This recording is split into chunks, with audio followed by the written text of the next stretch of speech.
You can stop at 5 or 6 stores or just one. I don't need friends. They disappoint me. You give Frost a message from me. You tell him it's open season and I'll suck heads. Welcome to the Sunday Movie Marathon. I am Max. Today, I am Burger Man. I am Chris today. we're joined by Ingrid Bergman. It's episode 92. How are we all? Yeah, creeping up to 100. Little creepers. Just creeping our way there. We'll be there in no time. I keep thinking of like an episode in France. So I'm waiting for him to be like 93, and I'm like, oh, 92. No, I already did 92. Already did it. Like another world. I'm not with it. When are you? Do you know what I was thinking? Am I ever? But I knew one of you would say it. So How the hell are we all? Yeah. do it. Oh fuck it. That always happens, isn't it? The second someone's always like, You're help doing you or whatever, fantastically. and then you just start yawning or you die or something. But yep, no, yeah, we're good. We're fine. Chris is just gonna be like, yeah, good. Yeah, I'm exhausted. The last 3 or 4 weeks, I've not had a day to do nothing. Oh, wow. Every single day I've been doing something, so I'm just I've got no energy left. Monday was my day. I didn't even leave the house. Didn't leave pajamas. Just did. Yeah, Monday nothing. should have been my day, or bank holiday Monday, but no. Chris had to come here, and I don't even know what he did. I don't even know I what you don't even guys remember. did. I was just sat there. Yeah. I just heard everything was happening around him at this point. We were going to record some music, I think, or we were going to do something to do with music. I don't even remember what we were going to do. I just come around Max's on It was a all for bank nothing. holiday Monday after I've just spent the weekend at a festival, just arduous, standing up all the time throughout 3 whole days. Yeah, I know. What an absolute sucker punch that must have been. Except I spent most of Saturday sitting down. Oh, lucky you. I know, I was energised. We all went to the Victorious Festival in Portsmouth 2022. What do you know? Why did you say that? Because I have it written down. Like, oh, yeah. Of 2022. It was 2022. That's the year that it was on. No, it's for posterity. Oh, right, we all okay. went. I went for the whole 3 days. And there weren't that many bands on the first day, on the Friday. But I went anyway to get a day off work. But it was all right. I mean, there's just bands on the main stage, really. Some pretty good ones. Primal Scream. They were sick. I don't even remember who else. Bombay Bicycle Club, me and Darcy saw them. Yeah, they were great. You saw Soak? Yeah, I saw Soak and someone else. Oh, I forget. Oh, Self-Esteem. Self-Esteem, yeah. You know. And can we just for just my records here, whenever I ever listen to this back, the amount of people, every single day I was with Max, I would hear someone call him Jesus. Oh, Every yeah. single day. So 3 days straight, I just heard someone go, "Nice one, Jesus." And I was like, what the fuck is going on? Every day. You can't see me on this podcast because it's audio, but I have very long hair. And a beard. And a beard. And quite tanned. I'm quite tanned. I feel mostly white, though. They're mostly white, but people are, oh yeah, Jesus. I guess that's... I don't know. I didn't really like it. I didn't really appreciate it. It was quite strange. Because it was mostly drunk people coming up to me, or people smacked out of their mind on coke. Yeah. I'm like, okay. There was one guy who came up to me. He was like, Jesus. I'm like, oh, for fuck's sake! Comes up to me, starts holding my hand. He's clearly mashed out of his mind. The fuck? And he's like, You picture like an effigy. Jesus, I've done a bad thing. I'm like, I forgive you. Can I leave? I'm a terrible person, Jesus. I'm a terrible person. I'm like, I don't care. Wow. And then he follows up with, I'm a really nice guy. Actually, no, he said, I'm a nice guy, Jesus. I'm a really nice guy. And then he follows it up with, I've done some terrible things. I'm the worst fucker you'll ever meet. And I'm like, yeah, okay, can I just go? Yeah, like just leave me alone. Oh, it was just so bizarre. Like I felt one of them though. Like, you know, There was a woman who started touching my hair, and she was like, Oh, yeah, You have that was such lovely hair. I'm like, thank you, I appreciate that. the first time it happened, he was fine with it, and then it just kept happening, and I was like, oh. And she like turned to her boyfriend. She was like, I've been telling my boyfriend you should grow his hair out, don't you think? And I'm like, I didn't even look at him. I had to like talk to this guy. I'm like, your hair's fine, man. Like, it's great. And she's like, no, he needs to grow it out. It's like weird shit, like complimenting my body. I'm like, is this woman like fucked in the fucking mind? Oh my god! Imagine doing that in front of your boyfriend as well. Oh, she was like, the body of a Greek god. I'm like, okay, all right, okay. I work out a bit, but like, Jesus. No pun intended. But I mean, like, and then she like turns. She like asked me like a Greek god, are you Greek? And I'm like, yes, I'm not Greek, but I just said yes, like leave me alone. And she was like, oh my god. She turns to her boyfriend and she goes, you never stood a chance. I think I was like facing away from Max because I'm at the barrier at this point, and I'm fucking howling. Like the girl next to me's laughing as well because she knows. She can hear it all, and I'm just laughing because I'm like, I'm not getting involved. I can't get involved. It's too much.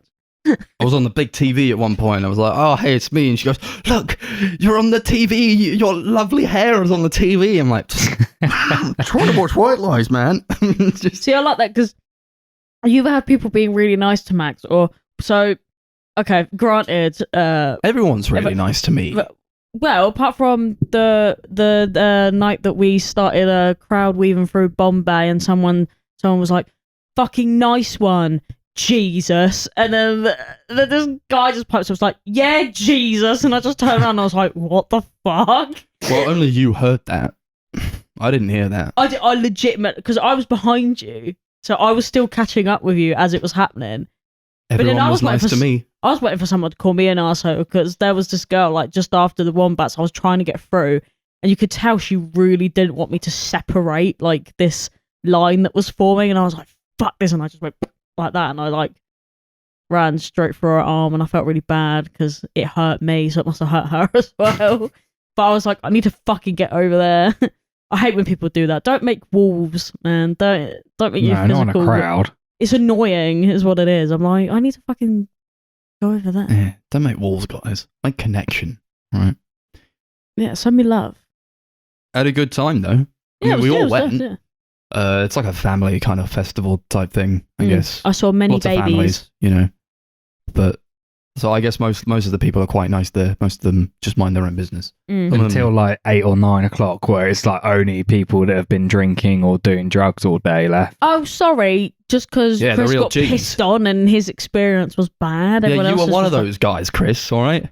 Yeah, like me and Max were having the time of our life with this. There was this lanky guy behind me, and I was trying to use him as like a sight point for you. I was like, oh, you don't know where I am. There's a British flag, and there's a really lanky man behind me who's wearing red. And I was like, he's nice, he's cool, because he didn't move. Just chilling. Yeah.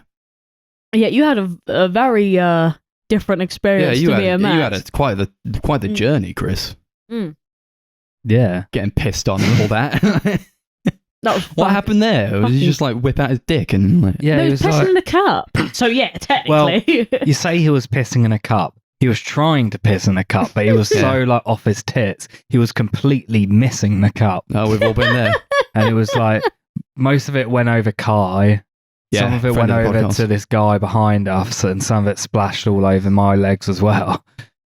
That's just how it goes, you know. I like how this guy you get a bit of us. piss on you. Every so often, I felt like a bit of a splash on my ankles. I was like, I'm not going to turn around to see what that was. I'm just going to enjoy the day. I think I'll just get on with it. Yeah, I probably would have ignored it if I was like enjoying watching the band, but I couldn't hear anything because of where we were stood.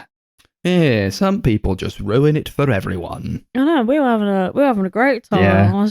The group around us clearly had no clue who the Wombats were, except for like one guy who like knew every song but didn't know any of the words. So every once in a while he'd just be like, or something like that. Oh, I hate going to like a gig when like there's a band on and you're like, oh fuck, I kind of know this band, sort of.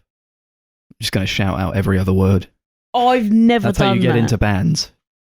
There was also a guy behind us who like predicted every single song just before they played it, which was pretty impressive. The word isn't predicted. He saw Probably a set did what list Darcy and went, does. okay. Yeah, just looks up. Well, they set lists. changed up the set list slightly. They cut it down quite a lot. I don't know why I do it, but I think it's just. I don't know.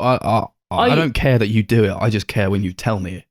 And it's no longer a surprise. What did you do that That's for? what I say you did to her all the time. for something you were No, like, but- yeah, they're going to play okay. this one. I'm like, fuck you.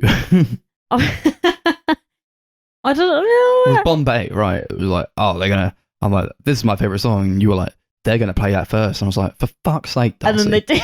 And they did. I mean, what can I say? No element of What surprise can I left say? in festival going if you're going with Darcy anymore. Yeah, that is true. I started doing it because I wanted to look up songs of bands I didn't know, so I could at least be like, oh, I vaguely know what's going on here. And then it just became some like weird obsession where I'm like, I just really want to know. It's almost like a present to myself, and I can't stop doing it. It's like when Mooney looks up fucking plots for films Yeah, when he shouldn't watches do. like spoiler videos of films the day before he goes to see them. Which I don't understand. But then I guess it's the same sort of thing here. It just doesn't make a lot of sense. But Well, you're the one who does it. I know, but now I feel like I need like a Mooney type insight. Like, why does he look up spoilers of films when he's gonna go and see them? It doesn't make Because he any hates sense. being surprised.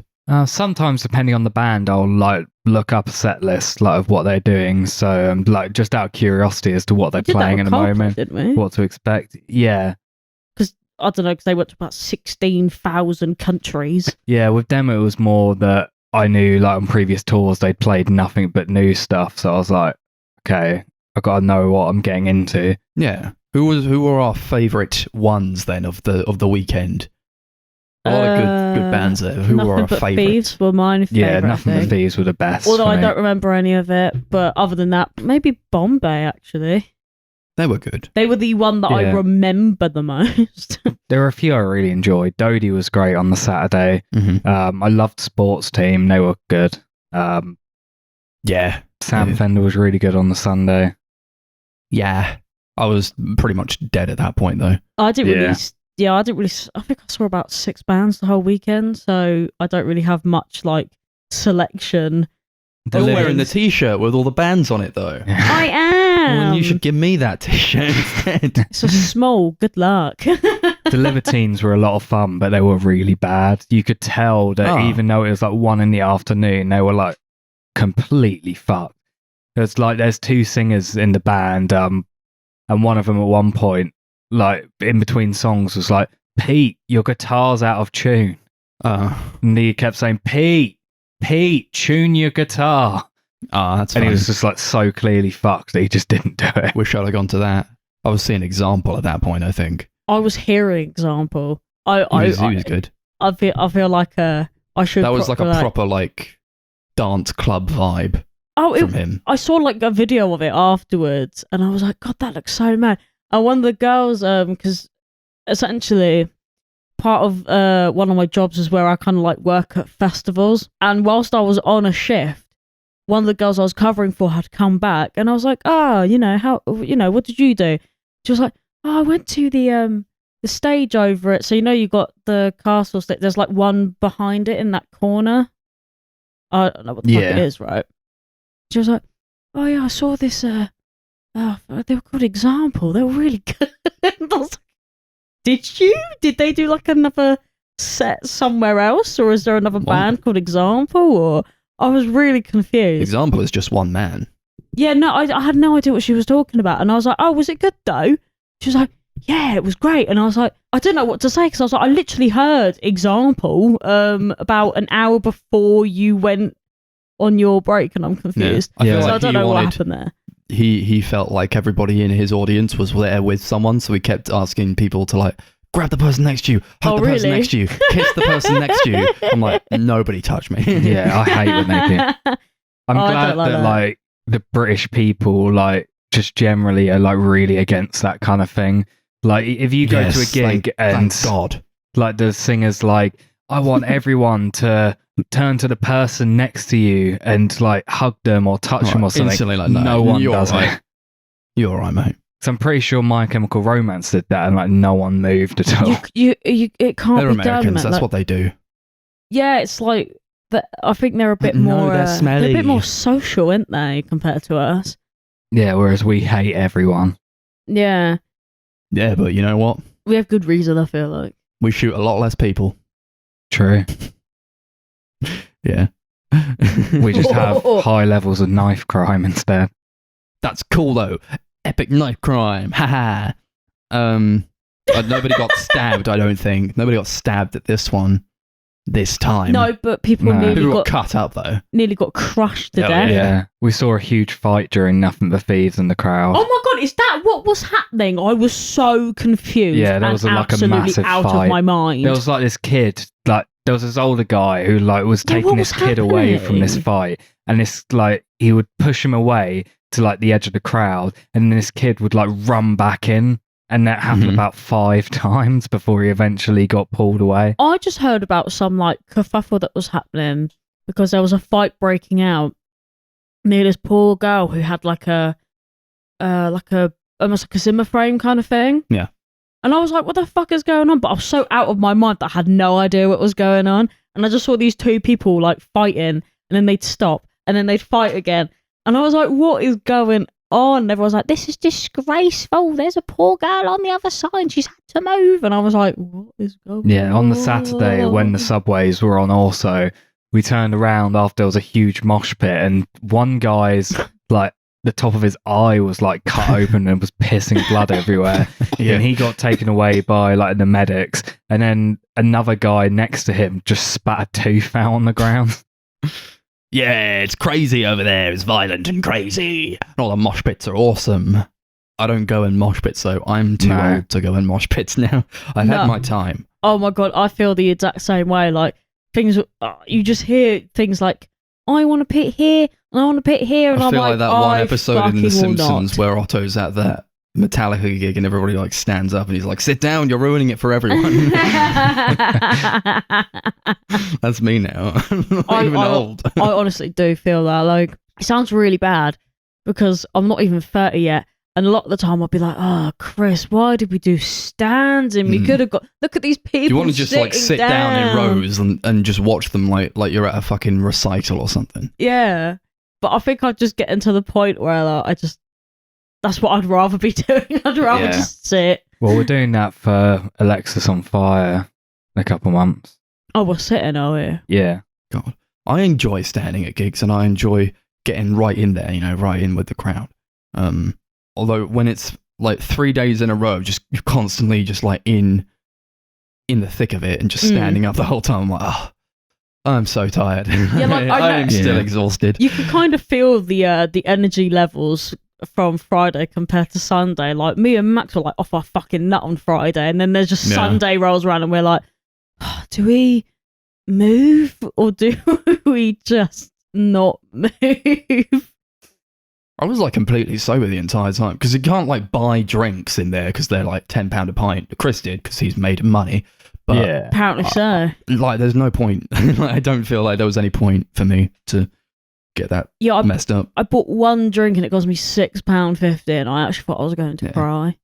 Is it Kai bought like a can of Heineken and it cost him £6 or something? Yeah, Yeah. A little yeah. can, not even a big Yeah, can. it's like 50p more for a pint, which is like double the amount of beer. Yeah, insane. Yeah, I don't. It's care. insane. I just like, it's near some pubs. Like we leave the festival, go get some Yeah, beers at the pub. that's what you're better me off and getting Kai did on pre-cut, yeah. Sunday.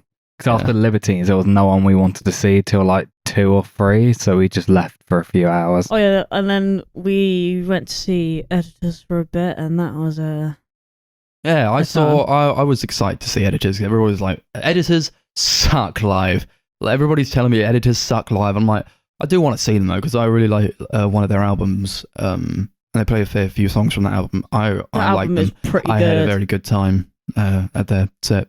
I was I was jamming like, what to the some fuck is of it. everyone on about? Like, Do you these know- guys are pretty good. They were Oh. better than last time I saw them, to be fair, I but was I'm just not a fan. I just kept getting upset that Chris and Kai were like, that's not how he sounds. And I was like, that is literally how he sounds. This is what What do you this mean? man I think sounds it's like. his voice is a little bit lower than it used to be. I So- think that's more.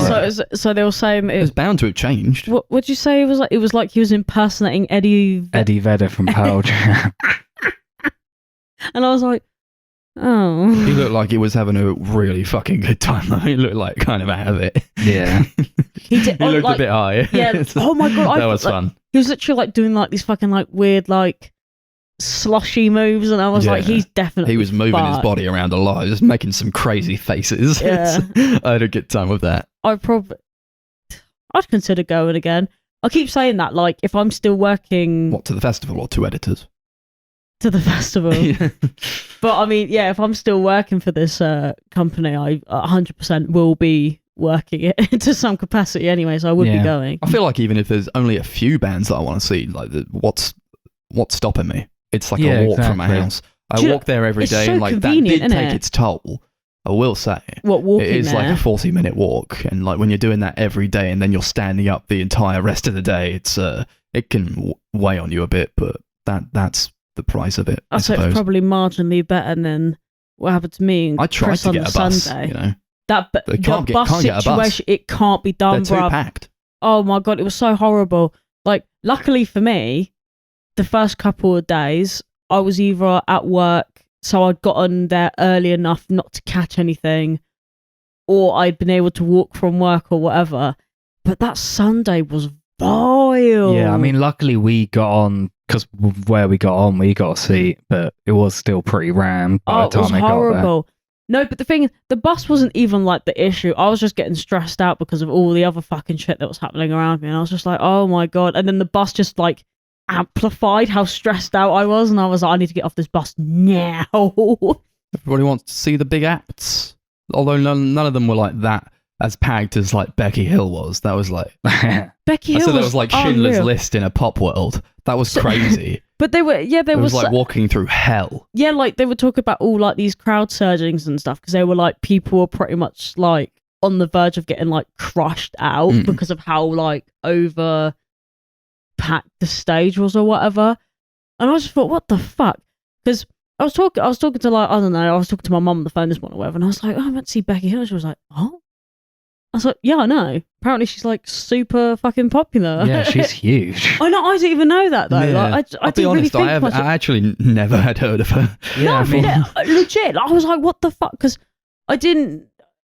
You don't. Obviously, I know she's popular because obviously I know she's on like features and stuff. But like, I didn't realize just how like popular she was until I walked into what was hell in a she's fucking basket. bigger than Sam Fender, I'd say. She has like Do you know more what? monthly Bands streams. there Do you that know, I think were I'd agree, bigger yeah. than Sam Fender, though. I feel. I turned around and I felt like that crowd for Sam Fender wasn't even that big. So those 10,000 extra tickets weren't for him; they were for Becky Hill, and I 100% believe that now. Yeah, I didn't really know who Sam Fender was.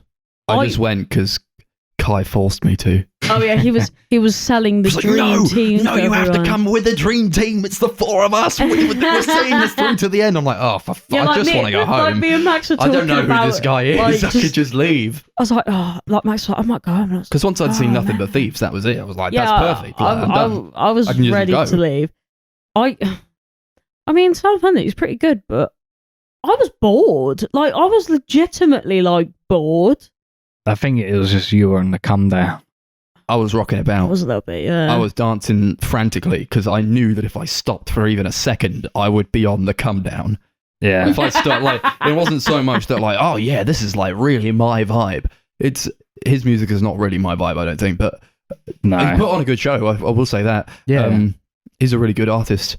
But like, I knew that if I had stopped for even a second, I would have collapsed. Do you know what? I almost thought as much because I was like, what the fuck is Max even doing? Like what is he doing? He's like jiving, and I'm like, I'm sitting on the ground, like I was actually like, Yeah. Because then we got out To the and we point of like sleeping. we walked quite a way, and I'm like, oh, what I afterwards? sort of- yeah, I'm like, Yeah. okay, so it's like maybe a half-hour walk back to my house, but like I just physically could not do it. There was no way. Chris I was would have basically saying to died. me- I would have he had was to like- sleep on the street. Yeah, we Oh, I did couldn't walk walk for like it. half an hour, so It was quite a long walk. we weren't even that far from walking back to Max's, really, in theory. On a good day, no. But Yeah, on a packed down. when you've been walking the entire weekend and on your feet, like, that is like hell. Yeah, it was. It's too much. We like got in an Uber or a taxi or whatever, and Kai was in the back, just like screaming at people and like saying like just lamenting all the things he hated about things, and it's like, oh, I hate being in this car. No, he's like, I hate all these cars. What are they doing? I just want to go home. And I'm like, they're all thinking the same thing, Kai. He's like, no, they're the problem.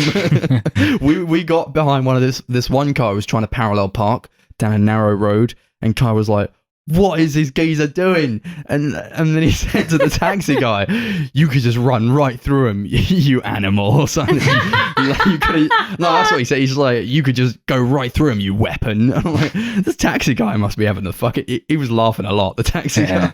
I think he was vibing with it. Yeah, the driver was great. Yeah, And kudos he to him. knew what was up. Yeah, because Kai's a nightmare. Like the second Kai's a little bit on another planet. That's it. He was drunk. He's uncontrollable. He's like he's drunk on 10-pound pints. Yeah, he's an unstoppable force, pretty much. Yeah. A good time had by all. I gotta say, I saw some comedy acts as well. I think Russell Kane did a fucking brilliant job. I know you guys didn't see him, but really good, really pulled out of the bag. And probably my favourite was Dodie. I wanted to see her for a really long time. She was probably the best, so high energy. Like, yeah, I was fucking surprised at how amazing. much energy she had, considering a lot of her music isn't really that energetic. Yeah, it's quite toned down, but yeah, she really went for it. Very, very well done. Yes, great. Okay, Cool. awesome. Let's boo-boo. We got some movies to talk about. I feel like we should just stop the conversation here and like retire. But no, this is a movie podcast. We got some movies to talk about. It's a free-for-all episode, first episode of the month. So we do a free-for-all. So we just pick whatever we want. We're feeling a little loose, a little crazy today. So we got Breaking the Waves, Nocturnal Animals, and Little Miss Sunshine. Chris picked the first one. What was it? Go. Yeah, so I picked Lars von Trier's 1996 movie Breaking the Waves. As I said in the last episode, we've never talked about Lars von Trier on the podcast, so I thought it could be interesting. And this is probably my favourite of his movies. It's set in this like really small, heavily religious Scottish village. About Bess, played by Emily Watson, who gets married to Stellan Skarsgård's character of Jan. After Jan gets paralysed in an accident, he convinces her to go around and have sex with other men and come back and tell him about it to give him a reason to keep on living, to know that she's being fulfilled. Yeah, he does. He's a straight G. Yeah, it's a pretty fucked up movie, but that's Lars von Trier for you. Pretty mad. It's quite a controversial one, you know. Yeah. I remember, he said like at a press conference or something that he was a Nazi once. So yeah, it was wow. like a Cannes press release for did he get Antichrist, kicked out I think. for saying that? Yeah, he's banned from Cannes now. What a guy. I just remember Chris bringing up this film like yonks and yonks and yonks ago and saying something like, one day you could be watching that film that I watched not that long ago where this guy gets paralysed and then wants his wife to fuck other men. And I was like, what the fuck are you talking about? And then I saw it. Yeah. It is one of those. It's almost like a film that you have to see it to believe it. Because I was like, what the fuck is he even talking about? It's one of those super fucking depressing ones. You know? It is very much you get punched, then you get slapped, and then you get kicked in the head. Which is so my brand, but you know. Yeah, it's part of a trilogy. I can't remember what he calls it. I think it's like White Dove trilogy or something. Nah, that's not it. It's something else. It's like this, The Idiots and Dancer in the Dark. So all about characters who are like very kind of like simple-minded and like very idyllic in thought, and just how the world is completely against them and destroys them. Yeah, this is like Dancer in the Dark. I probably enjoyed this a bit more. Although it didn't have any Bjork songs, so that's a minus in my book. Elton John, David Bowie though. Yeah, I Killer also soundtrack.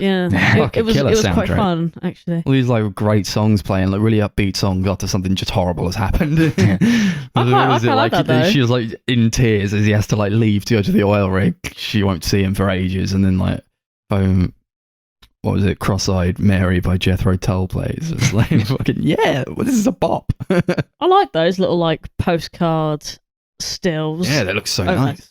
Yeah, they look really cool. I was like, oh, that's Yeah, nice. they look like paintings, but they're just like I think there's they're like just motion going long on. frames, I think. Yeah. But they're nice though. Yeah. I like them a lot. Oh, I wanted one to be. It was like chapter 6. It was straight after Jan said that he wanted to die, or like he was going to die, and Bess was like, "Oh, you're not going to die, I promise you." And then it should, because like each chapter has like a title. It should have been chapter 6. Jan dies. That would have been like a great like Always Sunny type of thing. That's what I was expecting. That would have been really funny. But alas, yeah, that would have been no. unintentionally so funny. I did keep saying that though, like As during like the Goodbye beginning, Yellow like, Brick he's Road definitely plays. going to die. Great. He's definitely going to die, isn't he? And then Chris doesn't say anything, and I'm like, oh, it's not him. It reveals that dies. itself. It does an old switcheroo. That's yeah. That's where the depression hits, you know, when you finally like clock on, you're like, oh, okay, this is what's happening. It's not like completely all about her going out and fucking other men though. No, of course like, not. That was only like part of it. I was feel. gonna say, yeah, that's only like a portion of it, really. Like, so much happens in this, and it's so long. It's like 2 hours and 40 minutes or something. Yeah. It's insane. I feel like it was maybe a bit too long. I didn't really gel with the runtime. I was like, fucking come on, man. Yeah, I must admit, yeah. But then I think every film is too long. But Yeah. then, like, I don't know, because the editing was like really sharp, and like every scene, like it was like, okay, cut, and then you're like, oh, what the fuck? But it's like everything just ends the way it's supposed to end, really. Yeah. When you think about it, you're like, yeah, probably they shouldn't have done anything more with that scene. So I'm glad that they cut it. So it's very, it's fast paced, but it's also like kind of a lot. It's a slog to get through because it's so fucking dour. Yeah. For me, I don't really have a problem with the length, but it's definitely not like a movie that you like sit down and go, oh, let's like had a stressful day, let's watch Breaking the Waves. That'll be a nice pick me up. This is never a movie that I would sit down and Pick me up. think, I think I would watch Breaking the Waves. Yeah. I don't think I would. Yeah, I can't imagine any scenario in which that would be like the perfect I don't actually film. ever want to watch this again. Yeah. I'll be honest, I would happily never watch this. I'm again. writing a video at the moment, and this was one of the movies I wanted to talk about in that video, so that's kind of why I picked it, so I had an excuse to I mean, rewatch it. the very Best movies to wank to. Yeah. I mean, the very ending's quite sweet, kind of Sort sad, of. wholesome, kind of. What's it? Bittersweet? Is that the word? Yeah, a little bit. Sort of. I Talk about like that that in a bit, I think. The character of Bess, though, I think was played fucking phenomenally by what's her face, Emily Watson. Yeah. She's great. She's great in everything I've seen her in. But I mean, I was like, Jesus, like some shit happens to her, I tell you. And that's where I was kind of drawing the Dancer in the Dark comparisons. I was like, yeah, she's kind of like that one. And you see, it's kind of about how women are taken advantage of over and over again, and it's horrible to watch. She was like, she's very childlike in her mannerisms and behaviour, because she was quite sheltered in this kind of Scottish provincial town with like very much married to the church, and that's like its own community, and there's a lot going on to do with all the church stuff, and like how they like no sex before marriage, and like the community is a community, and like if you like go against them you get exiled, and then nobody can speak to you, your family can't speak to you. And I think this is stuff that happened, you know, back in the day. Yeah. Yeah, the film's like set in the 70s or something. It's pretty fucked up. I'm like, gee, Yeah, no, you I almost don't know find it about hard this, to. this one. I don't know about these guys. It's like you almost find it hard to believe that anyone could be like influenced that much to like how can you be that- ostracize their own children. Like when she's like knocking on the door and her mum's like, "Nope, I'm not just like, I answering don't- this." I was trying to be like, yeah, that was their thing though, and that's what they did. But it was like, they were cunts though. Yeah, no, like Yeah. that's I what I just was can't thinking see the like whole a silver time. lining to it at all. How I does can't be that like, yeah, work? they I were think really that's close what- to each other. I'm just like, these people are awful. I think that's Yeah. what kind of what the film's like criticizing though, because people in religions like that are genuinely like that. Like you hear those stories of like the Westboro Baptist Church in America, yeah. how like one of their like someone's like son like suddenly decides they're gay, or they decide they don't want to be a part of the church, or even like Jehovah's Witnesses.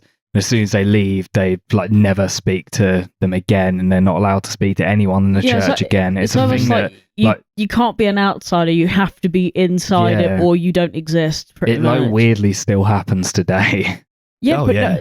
that's the thing about like In America. kind of like fanatic religions. I'm not Yeah. going to say all religion, but like a particular group of fanatics Yeah, within and I religion. think that's kind of what a lot of this film is quite critical of. Like the character of Bess, she's like a character who's like just driven by her pure like love for this guy. I Like, to think the point where it's her she'll love for literally God, actually, but No, I'd say it's her love for Jean. Like, and she'll literally do anything like for him. Like she like gets herself kicked out of this church and like kicked out by like everyone she loves just for him, just because he wants her to do this thing, and like basically ends up sacrificing herself for him. to be fair, that I don't think anyone in this film is likable in any way, and I No? love that so much. No, I didn't like anyone in this movie, not even They a were little all bit. fuckers. They were all awful in some manner or form, and I just was like, oh man, Isn't everyone?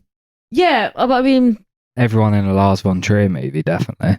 Yeah, I was like, the Oh, first yeah, like act was like Antichrist really was too, nice like, and yeah. sweet. And I'm like, oh, these guys are just like, they really love each other and they're just fucking, like, it's just nice. yeah. I'm like, something's got to go wrong though. Something has to go horrifically, horrendously wrong because That's it's a how it Lars von works, isn't it? Trier Yeah. movie. Right. I'm just waiting for the penny to drop, you know. Mm. But I don't get that guy. What's going on with that guy? I don't know. it's interesting you say that like, she did it for God, and then Chris says that she did it for Jan. I think maybe it's a bit of both. Oh, Yeah, I I think. mean, yeah, I think it is a bit of both, but I think it's the way that she always talks about like this power that she's like harnessed through God to help him, which makes me believe She that believes she she actually has the power. Yeah, she believes she has powers from God, in which she obviously does everything for him. I will because- help Jan Yeah. get better by fucking strangers Yeah, and telling him about it. pretty much. Yeah, and in the Yeah. end, that kind of Become, they don't like yeah, prove it, but they kind of say that's like actually come true. and that like she's actually kind of made him better. Like there's like the She final also shot. fucked him. Like she fucked it for him. She as soon as she started praying to God, like, can you just bring Jan home? I was like, you shouldn't have done that because now something horrible's going to happen to him. yeah. And I was like, I think they're going to like bring him home in like a body bag. But it's a bit more than that. He doesn't die. But Yeah. I was fully expecting him to just That's die. what I said. I And kept for the going, rest oh, of the he's movie gonna just to be die. about her grieving. That's exactly what I thought the film was going to be like. And then out of nowhere, he gets smacked on the head by some oil rig pole. And I was like, oh, okay, that's what's happened. Fucked up. You know? Just like, Yeah. I really like the way that Von Trier like shows violence and all that and like trauma and all that in his movies. I think he does a good job at it. As much as sometimes I don't really appreciate it in some of his movies, like that House That Jack Built movie. You know, that could be a bit over the top, but also that's kind of a comedy. Antichrist is a lot like that with all the dick God, stuff. yeah, Antichrist is a bit much. All the cock isn't it? stuff in Antichrist is kind of like that. But it has a purpose, and I feel like he thinks it has a purpose. He has his own purpose for it, but sometimes it's just not something that I gel with. But it's handled pretty well in this. There's not all that much to be like, oh, and I really shouldn't have done that. It all feeds into the story and the character. Yeah.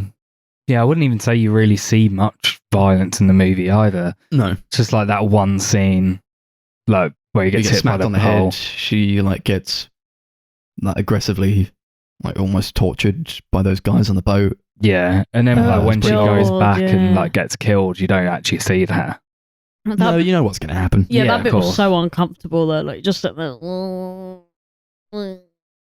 even like stuff that got me was like when she was dressing up and like going out and trying to fuck guys. Talk about these then, like- red leather shorts. Yeah, she wore the red leather shorts. They were fucking horrible though. Yeah, it reminds But- me of that scene in St. Maud where she goes to like the pub to try and pull someone. Yeah, it is like that. It's weird to watch when you've come to know a character as being quite childlike in how they are, Oh, and I see quite what idyllic you- yeah. in how they are to go out and do these things. That's so almost like against this type. It's like so innocence, against. yeah, it's like weird. the breaking of Yeah. innocence. Even when like the kids were throwing rocks at her, it was like, oh, for fuck's sake! Do you know what I actually really wanted? I just wanted her to take the bike and just like swat him in the head. Just wanted them to get. One of them should have been slapped. Like, One of them it should have just had happened, stone but thrown back at them. They were fucking annoying. I was like, my god. That's stuff that's like relentless, you know. Do you know what really Because they pissed just kept following her. Yeah, like what pissed me off the most was that when she was like on the ground and the pasta guy or whatever, the guy Yeah, comes The over, pasta man. the pasta, Pasta man, man, the and vicar then or he just whatever. looks at her and is like, "Oh wait, I forgot I banished it's you, so you. I better go." Yeah, and no, I'm it's like, you. I guess I'll leave. "You're still a human at the end of the day. Are you just not going to at least check that she's breathing? You're not even going to be like, oh, okay, you're right, No, that's Bess, what and then they fuck do off." and did, you know. Oh, it really Even her own pissed mother me. wouldn't let her in the house. It pissed me off. That's what happened, and what still happens in some places. Yeah. It's horrible.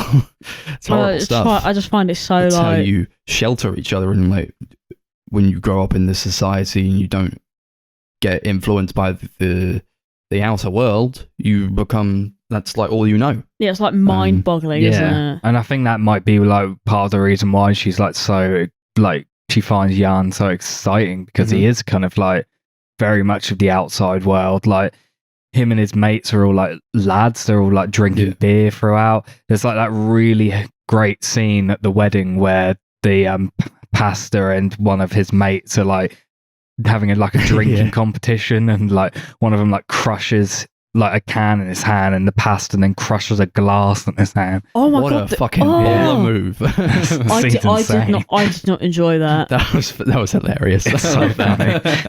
That was so funny.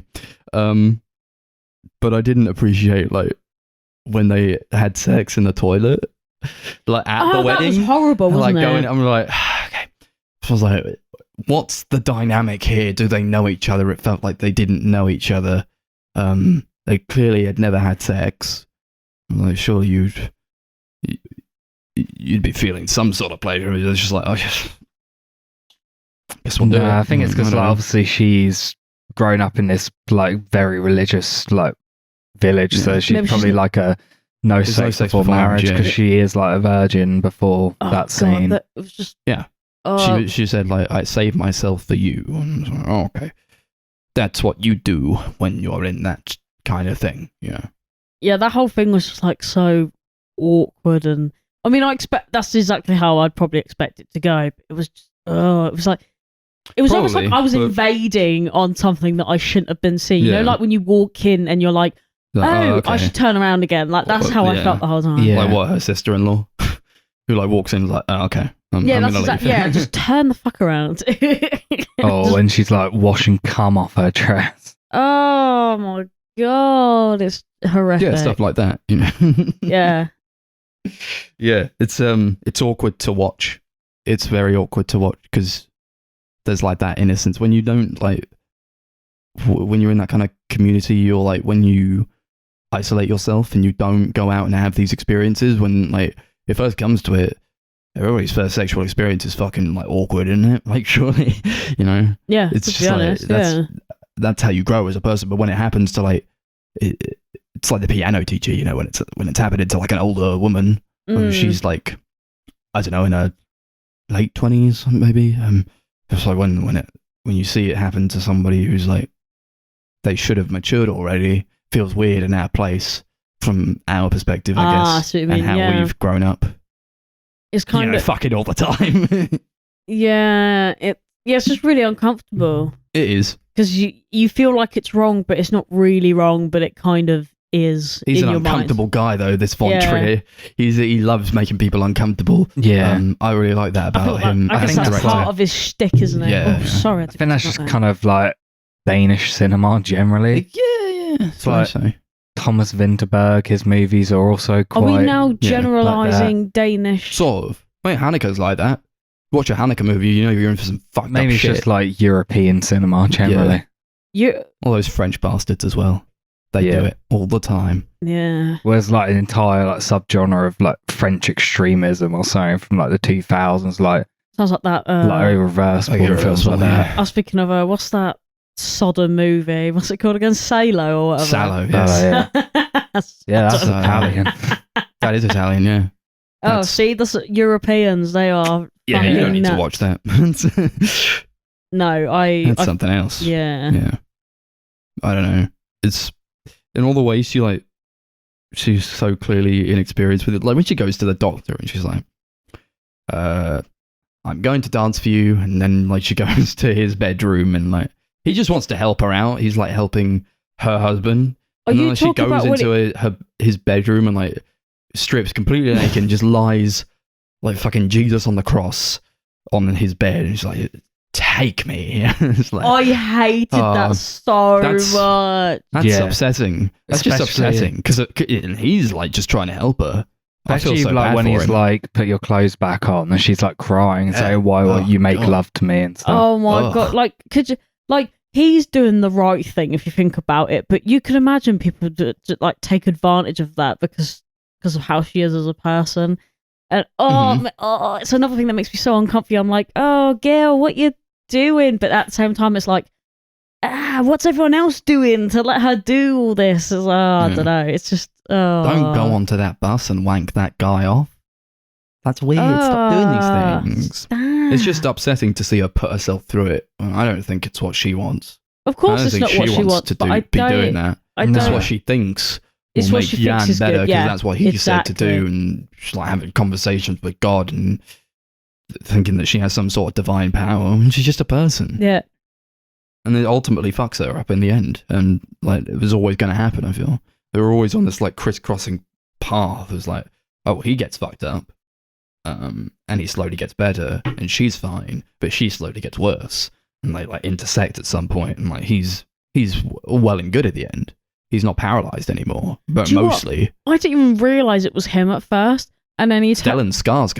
yeah, like he turns around or whatever just towards the end of the film, or whatever, and I was like, that fucking cheeky bastard. He's fine. He's lived because they were Yeah. saying about how he was basically like gonna die, and then Chris was like, oh yeah, look, he's made a speedy recovery. He's Yeah. walking. He can he's write walking stuff. already. He can bring a pill bottle He up to can his face. He's speak. fine. I was like, what the Yeah. fuck? He just needs a bit of willpower.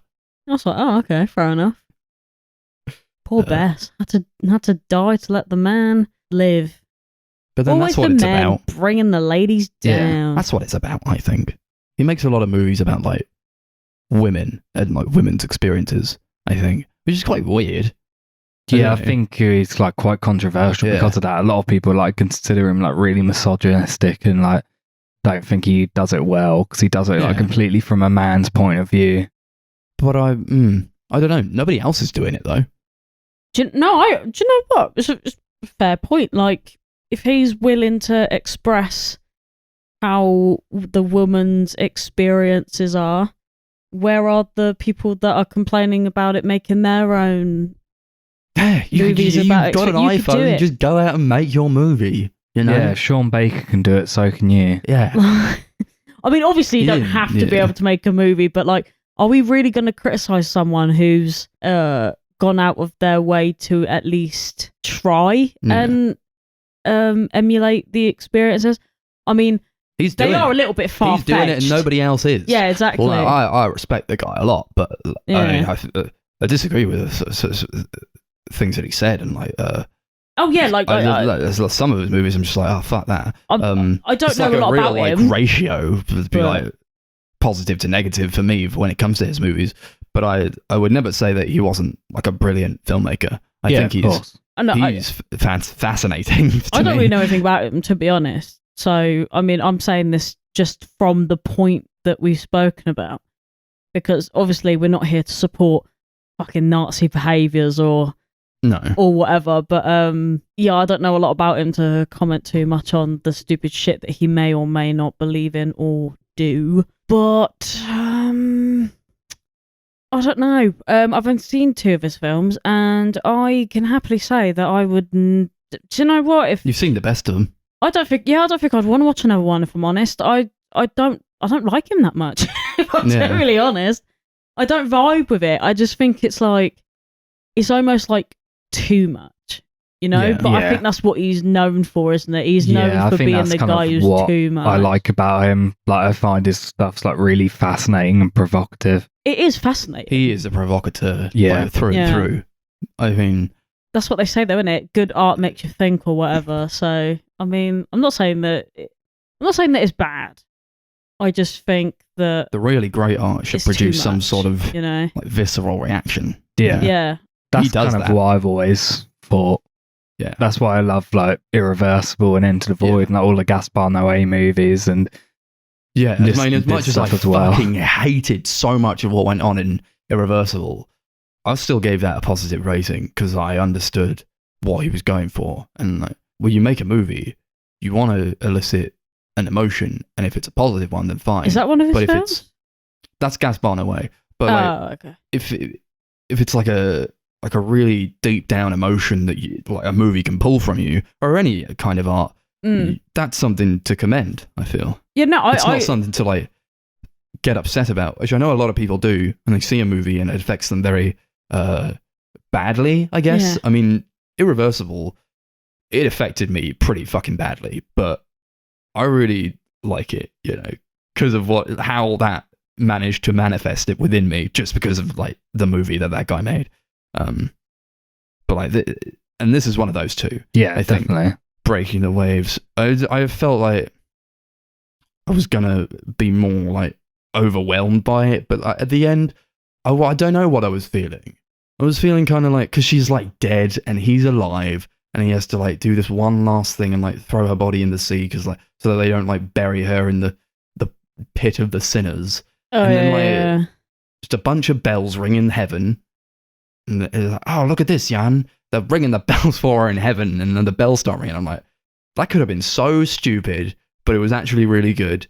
Oh, that was quite sweet. yeah. It was I really liked great. it. The first time I watched it, I was like, what the fuck just happened? I like But like that a this lot. time around, I was like, I think that's like really brilliant. Yeah. Oh yeah, Like they kind of like paint her as almost like this martyr or like Yeah. hero who's like sacrificed herself for her husband. Yeah, I actually had to get Mhm. Chris to explain it to me because I had no idea what. So when he comes in, he's like, "I need to show you something," and I think if you're not too hot on like, you know, like, was she Catholic or Christian or like? It's probably Catholic. yeah, 'cause it's- Catholic, I But, imagine. like, you know, if or you're not really, Protestant like- or something like that. Yeah, if you don't know like a lot about that kind of thing, then it probably would have like gone over your head a little bit as well. Because I was like, Chris, what the fuck is he talking about? He's come in and he's like, what are you talking about? The fucking bells and shit. And then yeah, Chris had to explain it to me, and I was like, oh, actually, that's really sweet. And I thought it was quite a nice way to end like a character arc. Of, Yeah.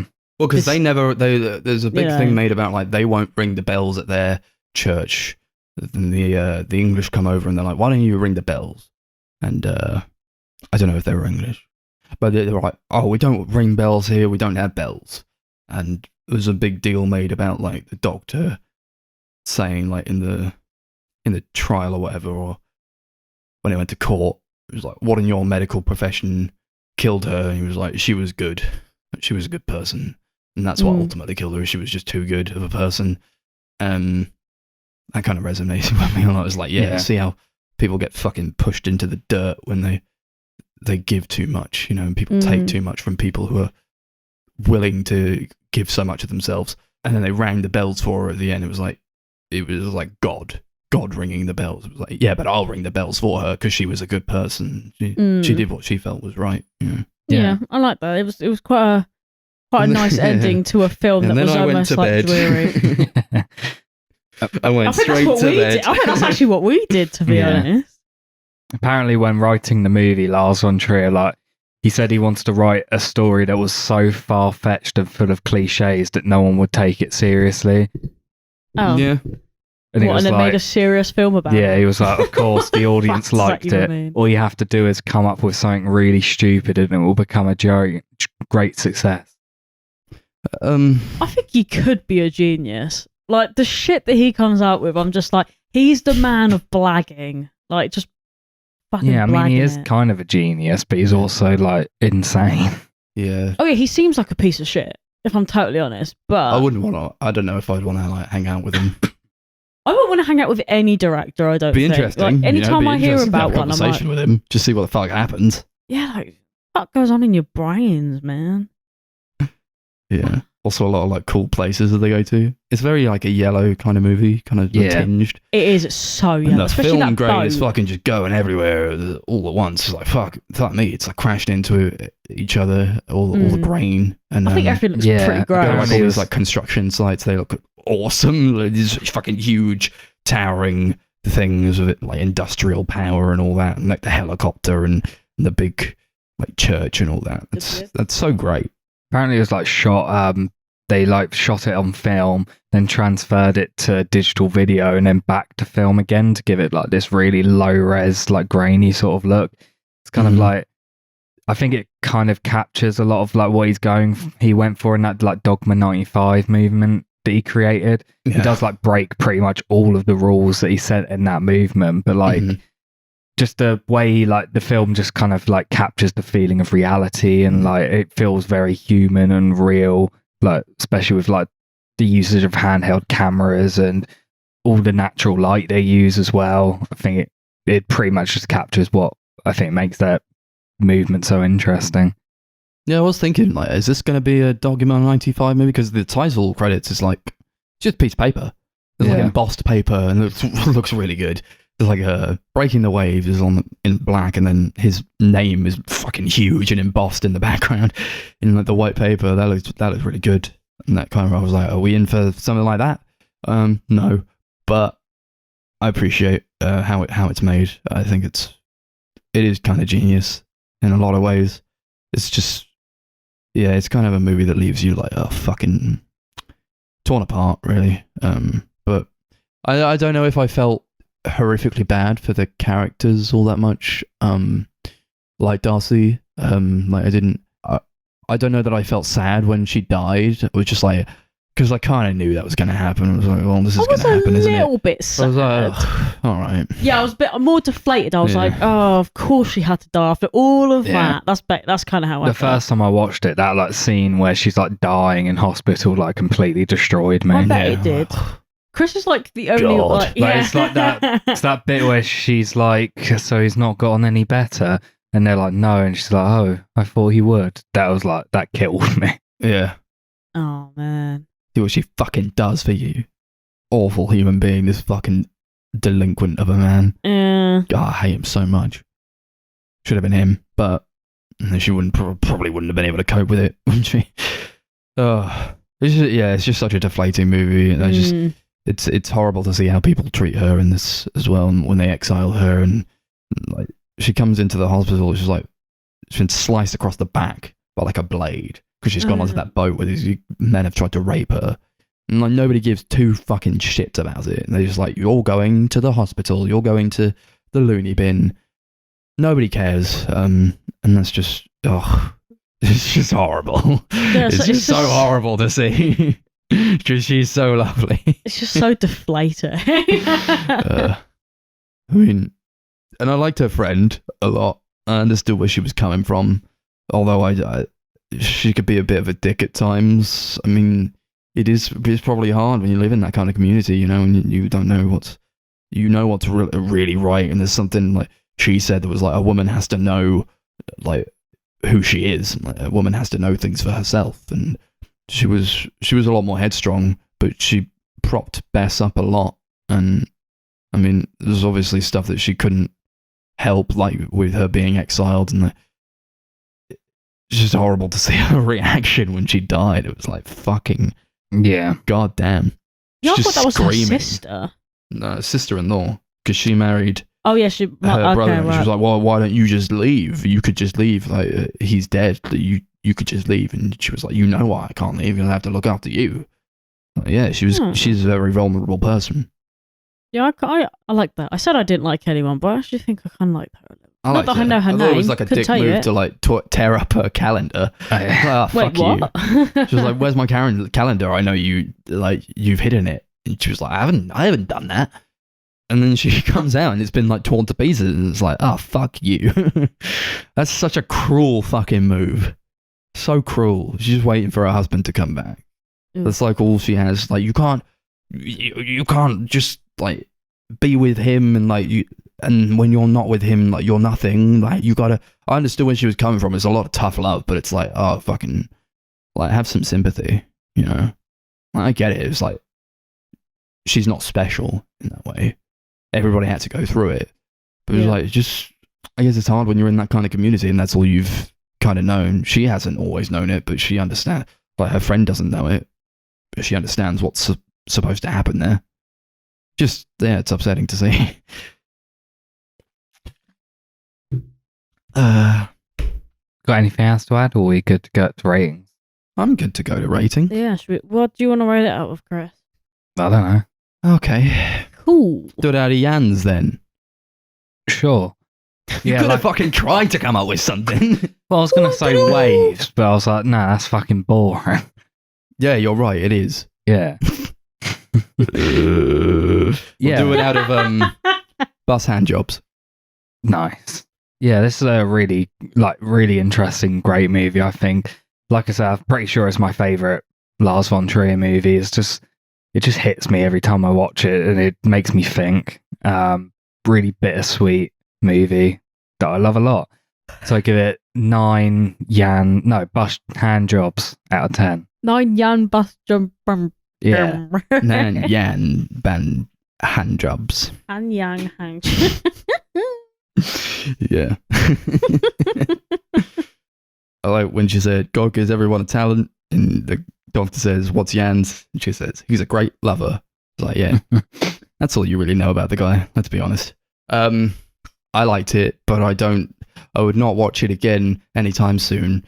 I'll give it 8 bus hand jobs out of 10. I agree. I will never watch this again. 7 bus hand jobs out of 10. Yeah, baby. I recommended a movie. It's called Nocturnal Animals from 2016, directed by Tom Ford. Yes, that one. Yes, the This fashion is a designer movie. man. It is about starring Amy Adams, Jake Gyllenhaal, and Aaron Taylor Johnson, and also Michael Shannon. And Amy Adams, she is called Susan. She is a wealthy art gallery owner, and she gets sent a novel by her ex-husband. He has written a novel entitled Nocturnal Animals, and the movie is about her reading that book and what it manifests within her. It's a lot of being inside the book and what she's reading within the book. That's where we see Aaron Taylor Johnson's character, and it's also where we see Michael Shannon, their characters in the book. And it's a lot of a movie. It is crazy. Hey, you forgot to say that Armie Hammer was in it. The Yeah, crazy he's there. cannibal dude. Okay, yeah. Armie Hammer is also there. This is one of my favourite movies. I wanted to watch it again because I haven't watched it in a few years. And I was like, well, does it hold up? Yeah, it does. This is a crazy fucking movie. It is. It's unhinged. What did we think of it? Have we seen it before? How many times? Not seen it. Yeah, I saw it once, which is actually the case of all of these movies. I've seen them all once before. I liked it a lot. Yeah. Nice. I did I don't know why. I was in one of those moods last night where I just could not stop going, God, why would you leave Jake Gyllenhaal? But then he apparently doesn't shower, so I just kept trying to justify why she would leave Jake Gyllenhaal. It's an epidemic. Like These the stars, they don't whole shower. film. What are they doing? And I was like, oh no, she left him for a cannibal. And I was like, why do I keep doing this? Like, She just has a bad taste in men. These are characters, guys. oh, what, Susan? Susan. Yeah. Poor Susan and her Jake Gyllenhaal. Oh God, he's a beautiful man, isn't he? Like, I was like, why would you leave Jake Gyllenhaal Yeah, for oh my that? God. But, like, not that Armie Hammer's not good looking, but Jake Gyllenhaal, bruv. Like, what the fuck? Yeah, I was happy to rewatch this because So like angry. I did not really remember the movie at all. Mm-hmm. Like I knew the name and I was like, what was that one again? Then when we started watching it, I was like, oh, this movie. Oh Mm-hmm. yeah. the weirdest part for this movie for me, like I don't know if it ever gets explained or whether like I just completely missed the point. Literally just starts off with like naked people dancing. Yeah, these naked women dancing, these naked plus size models. I was like, what is like? I was like, what the fuck is this movie about? And then Chris went, I don't really remember. And I was like, we're in for a time.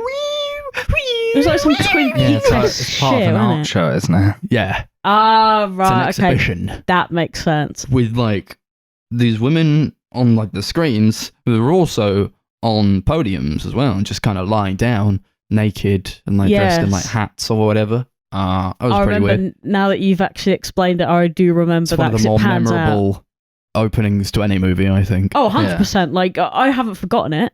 And I've forgotten quite a lot of things that happened. It's just like the opening to Outlaw. It was similar to that, wasn't it? That's what I was thinking. I was like, don't say Outlaw, Darcy. Don't say that. Draw a parallel between those two movies, yeah, I suppose.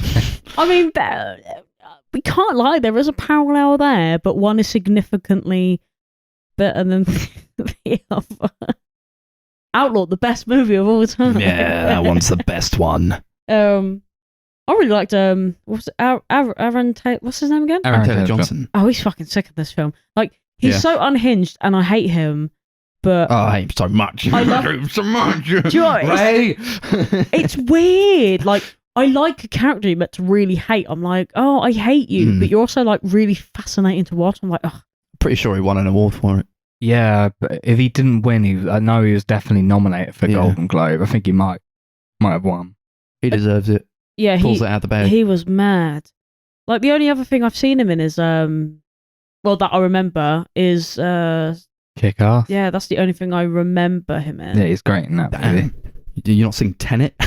No, I haven't actually seen it. One of the ones in Tenet. I mean, I know that he's good. I just haven't really seen him in anything. So seeing him do something like that mad is like, yeah. He's crazy. He plays it really well. He's quite a versatile actor, I'd say. Oh, yeah. He plays a villain quite well, doesn't he? Oh, God, He's meant to look really dirty, but he kind of just doesn't. Like, he's shitting in his front, like his outhouse, and I'm just like, that is completely more naked, clean than like, I've... abs forever. And like, what the fuck? He's still a good-looking guy, though. Like, he is, isn't he? Like, it's like when they tried to make Jake Gyllenhaal look like not a piece of shit, but like you know, like he's all ratty and tatty because he's like, you know, in grief or whatever. And I'm like, he's still hot as fuck. Like, this doesn't make any sense. Oh, God. What do you guys think about the story being told through a book?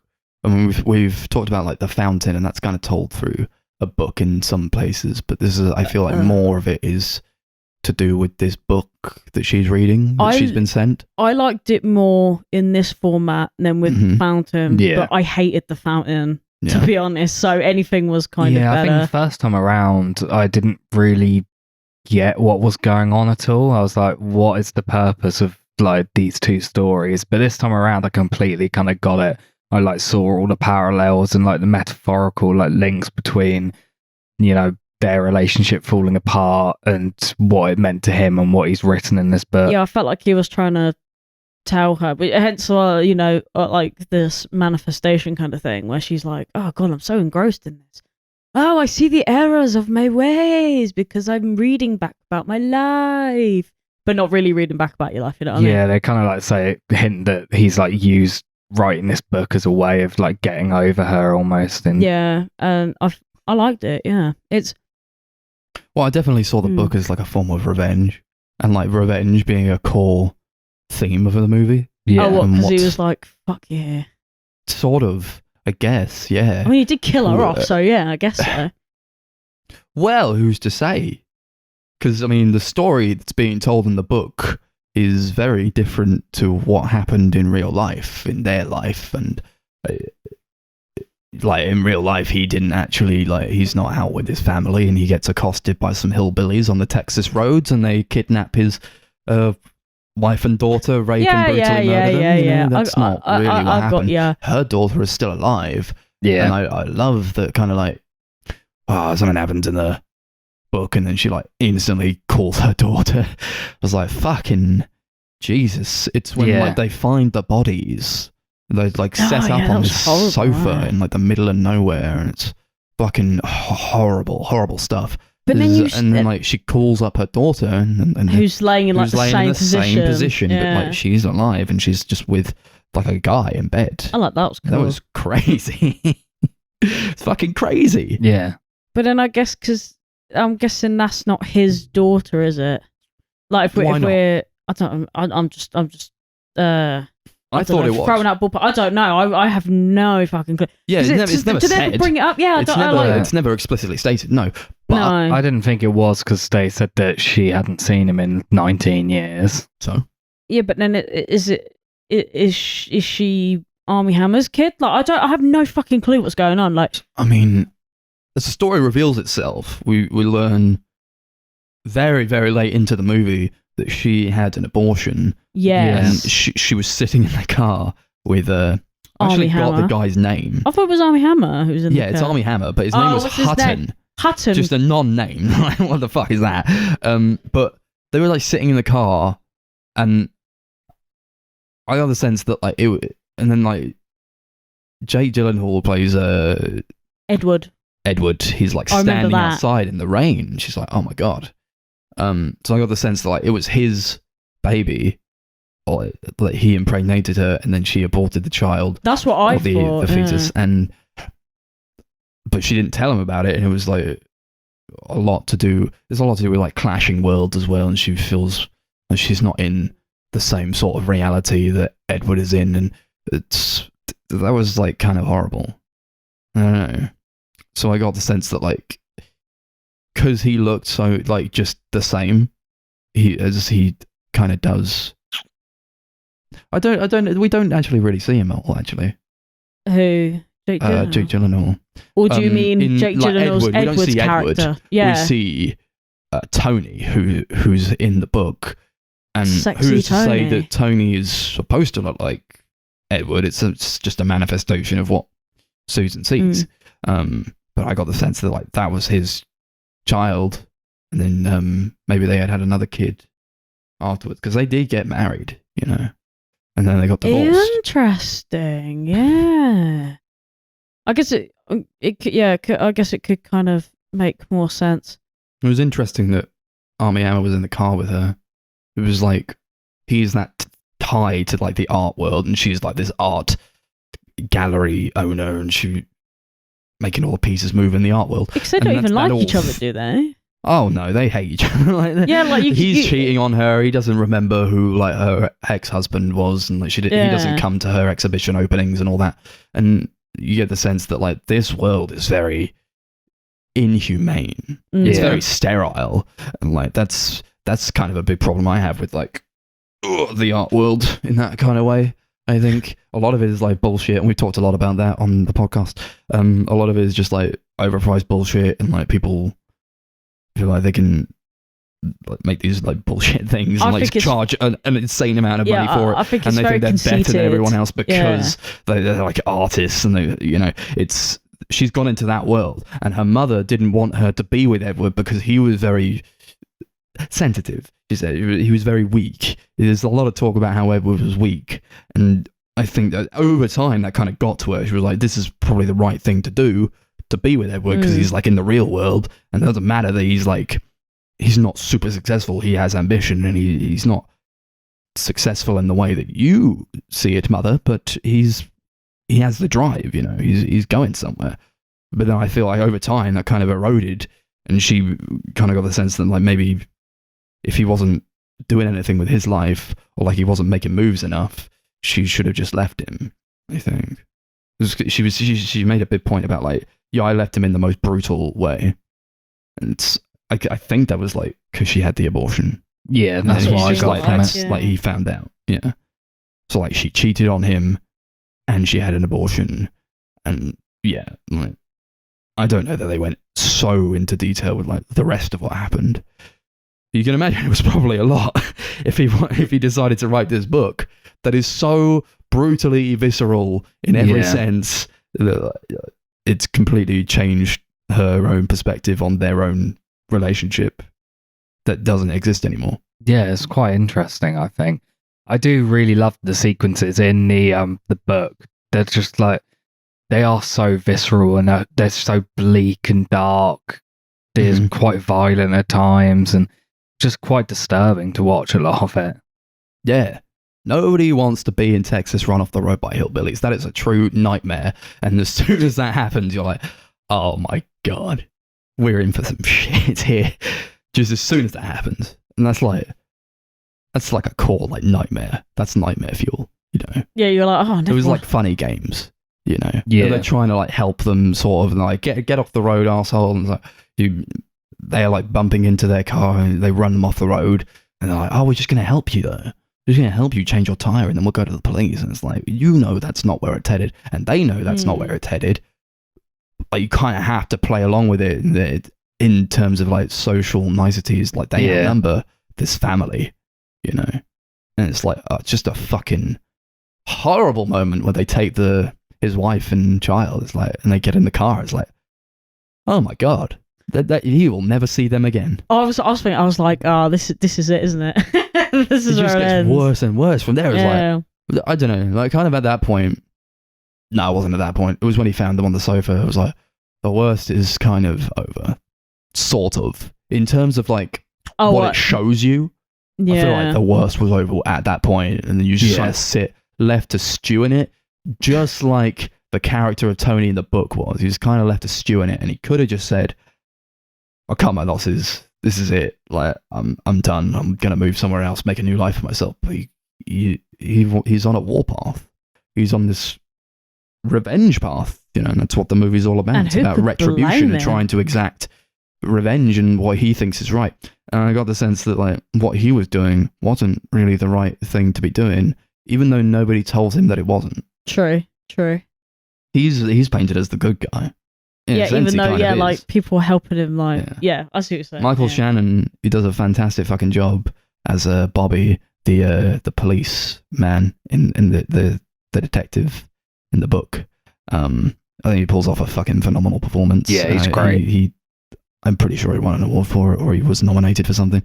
Like this is like so my type of thing. It's like harkening back to like Prisoners and all that. It's like the cop who just fucking he needs to do it. Like he will stop at nothing to solve this case. Like, and he's got cancer. He's about to die. He's got a daughter himself, so you see where his motivation comes from, trying to help Tony exact revenge. And it's like, this guy's just fucking nuts. He's insane. Like Jesus. He's like gone past the point of, you know, wanting to crack the case, and now he's just kind of like, we know this guy did it. He needs to pay for this. He can't pay like in the legal system because of all these like missing evidence and stuff. Let's take it into our own hands. Yeah, he just like reels up a bunch of like, oh, the DA's not going to do anything because he's afraid to take a case he's going to lose, or he might lose, and like all this like bureaucratic bullshit that goes on in these types of scenarios.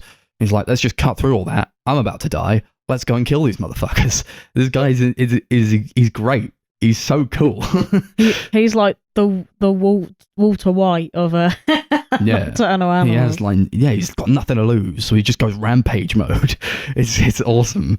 He plays him so fucking well, and you never get the conclusion for that character because the book is not about Bobby. It's about Tony and what he does. So like, I guess in a certain way, you're kind of like, oh, but what happened to Bobby? And it's like, it doesn't matter. Yeah, I didn't even think about it, to be honest. At the end of the day, it doesn't matter because they have a goal. It's to kill each of these guys. Once that's done, you don't need to know anything about what happens ever again. Yeah, because it's not about that. Done. Yeah. The story's done. But the movie isn't done when that happens. It carries on. Yes. So what did you guys think about like the ending? Because it's quite a weird ending. It's quite open-ended. I guess it leaves you to wonder. She's like, oh, I love the book. We have to meet up. And she gets all dressed up. She goes to a restaurant to meet him. And then some time goes by. A lot of people leave the restaurant. And she's still sat there. And then it ends. Yeah. Yeah, I don't know. I was like, did he stand her up? I got the idea that he stood her up, kind of like revenge. Like he's humiliating her, making her feel like little, because of how Mhm. like desperate she was, like enough to want to meet up again after all this time. I thought, yeah, maybe he was just over it all because obviously, like the whole closure thing. Like, Maybe I he was had like- this Yeah. in me the whole time. I was actually great. I was a Yeah. great writer. Like maybe he was And you just left like, me because you didn't believe yeah. that I was. and then he was just like, okay, I'm over you, so I'm not going to come and meet you and Yeah, talk about I my think book he- with you. Maybe he knew that like if she read it and like wanted to meet up, then that meant that she felt something while reading it, and like she wasn't actually happy, and that what he said earlier about Oh, well, it's you know I was true right. love, Yeah. you know, Do you know Yeah, he what? was, like, right. I'm kind of glad that it did end with like, I don't know, him just going then and then like getting together or whatever. I've been like, oh god, that's fucking shit, innit?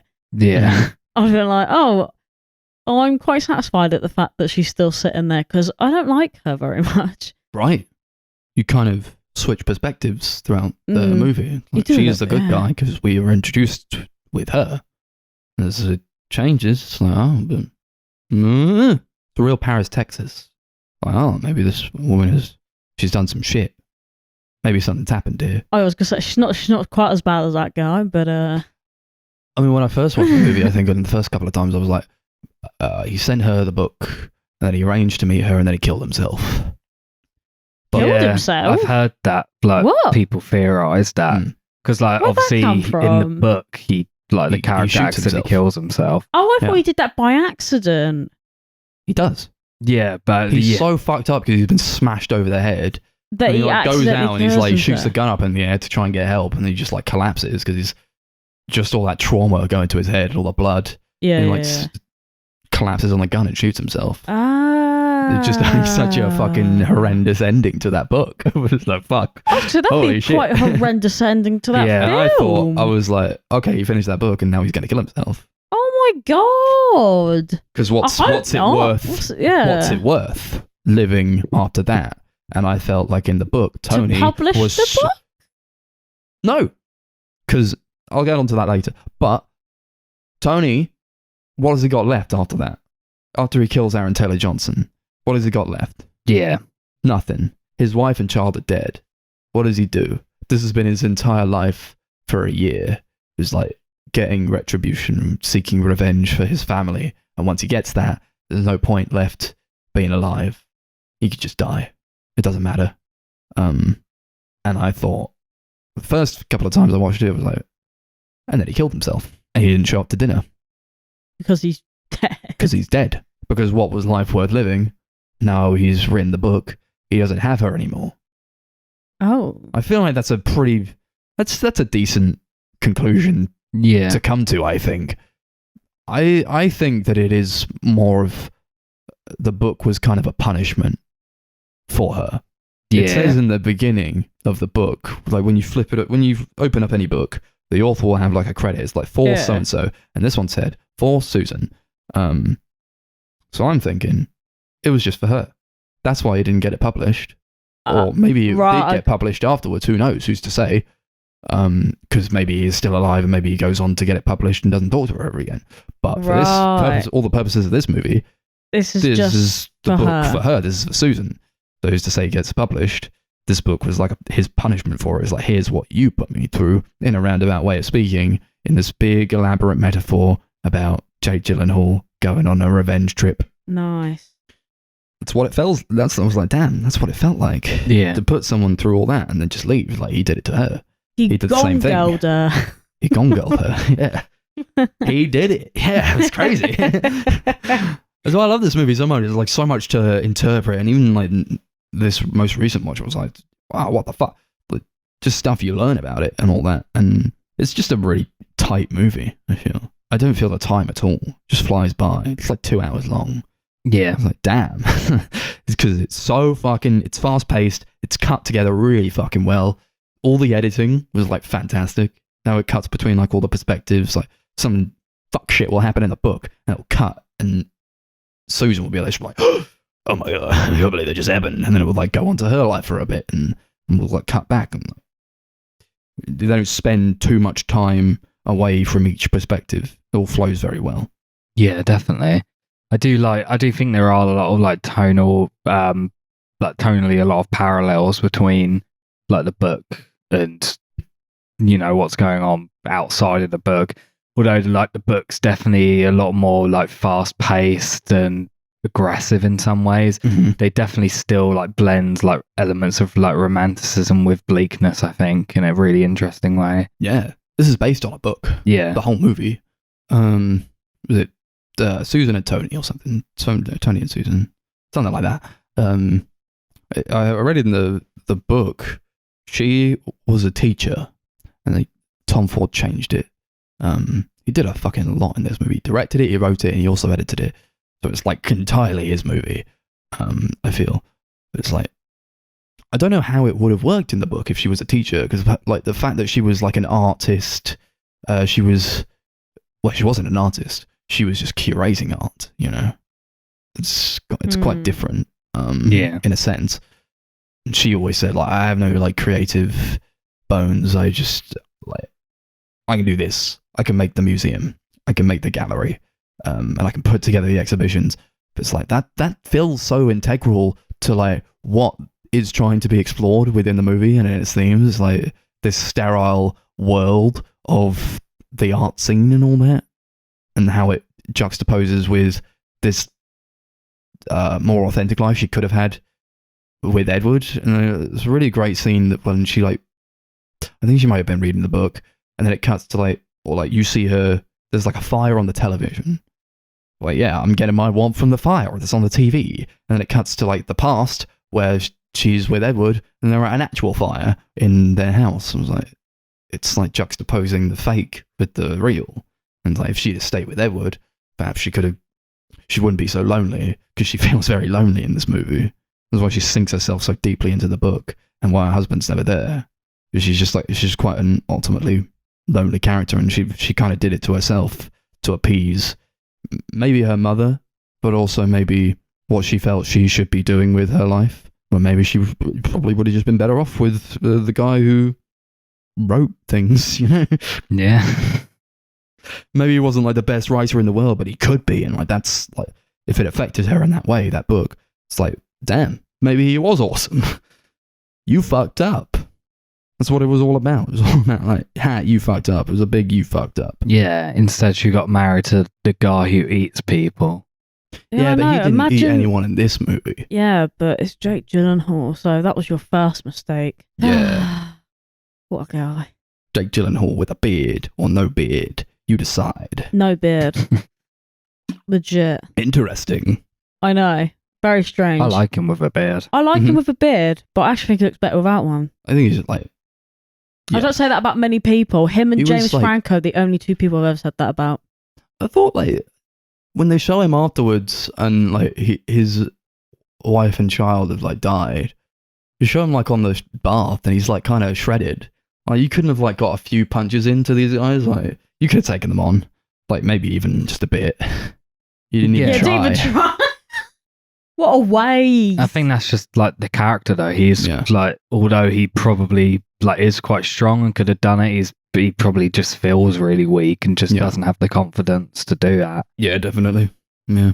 I could have done it. One small gripe I have is when he shoots Ray at the end, he shoots him twice because he's like moving against him.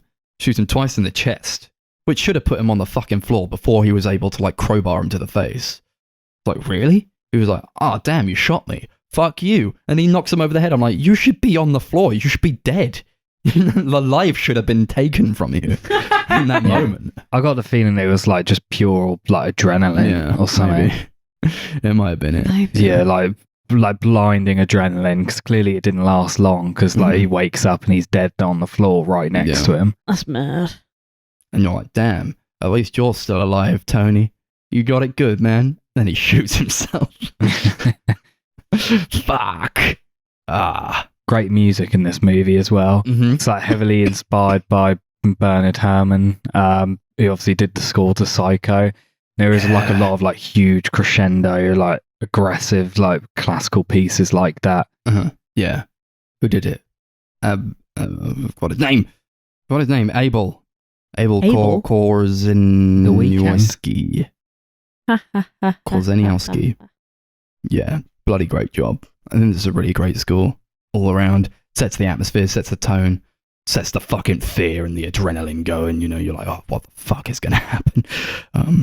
Yeah, it's crazy how they're able to sustain such a consistent tone throughout the movie for a lesser movie. I don't know. This guy this was his second movie, Tom Ford. This was like the second movie he directed. Mhm. How the fuck? How did you manage to do that? Apparently This his is crazy. debut, Single Man's, also really great. Yeah, I gotta watch that. That's probably good. Yeah, it's like Sure really it is. weird how this guy like started off as a fashion designer and then one day was just like, you know what, let's try movies out, I'm and then telling you, like they're did really well all at it. multifaceted people. Apparently this movie, like especially because he edited it all himself, he like spent 4 or 5 days like in his fashion studio in London, 4 or 5 hours a day, editing it like in between like dress fittings and like preparing other stuff. What a hero! Like, Yeah. I love people like that. And then he never made another one. Maybe one day. I hope so. He's fucking fantastic. The direction is solid as fuck in this movie. Maybe he's just waiting for a good time. Maybe he just doesn't want to be that person that just makes something for the sake of it. He's like, I'm gonna wait until I have a great idea before I make another one. Yeah, I mean there Mhm. was like 7 years in between his first 2 Yeah. movies, so Ooh, I mean, Creeping we're, up on it. yeah, I was about to say Get to it, Tom. we're approaching. We want another one. there's He nothing could get wrong with anyone that, he though. wanted. It's probably better to like spend years making a movie and like to have like a really consistent track record That's what I'm than getting to at. I churn don't see one the, out every I year. don't see the point of him making a movie just for the sake of it when he's already successful enough at doing something else. You know what I mean? Like, I'm never going to know him as Tom Ford, the director. I'm always going to go, God, that's that fashion gazer. Yeah. It's just how it is. It's that guy that makes all the pants. I actually don't really know what it is he does. Is it just like It's just fashion is- stuff, isn't it? men's fashion? Yeah, no, 'cause you get Yeah. like shoe designers and stuff. But I assume he's just Yeah. apparel. I Mhm. guess. He started off working for Gucci. He's like the head of Gucci Of for course a he while, did. I think. Oh, okay. I got you. Oh, Gucky. Guggy. I did think there was probably a reason that the daughter and the mother died in different ways in the book. There's like a point made that the mother was just quickly killed, like blunt force, maybe 2 strikes to the head with a hammer or something, and the daughter was suffocated. I was like, why is that? I don't know. I think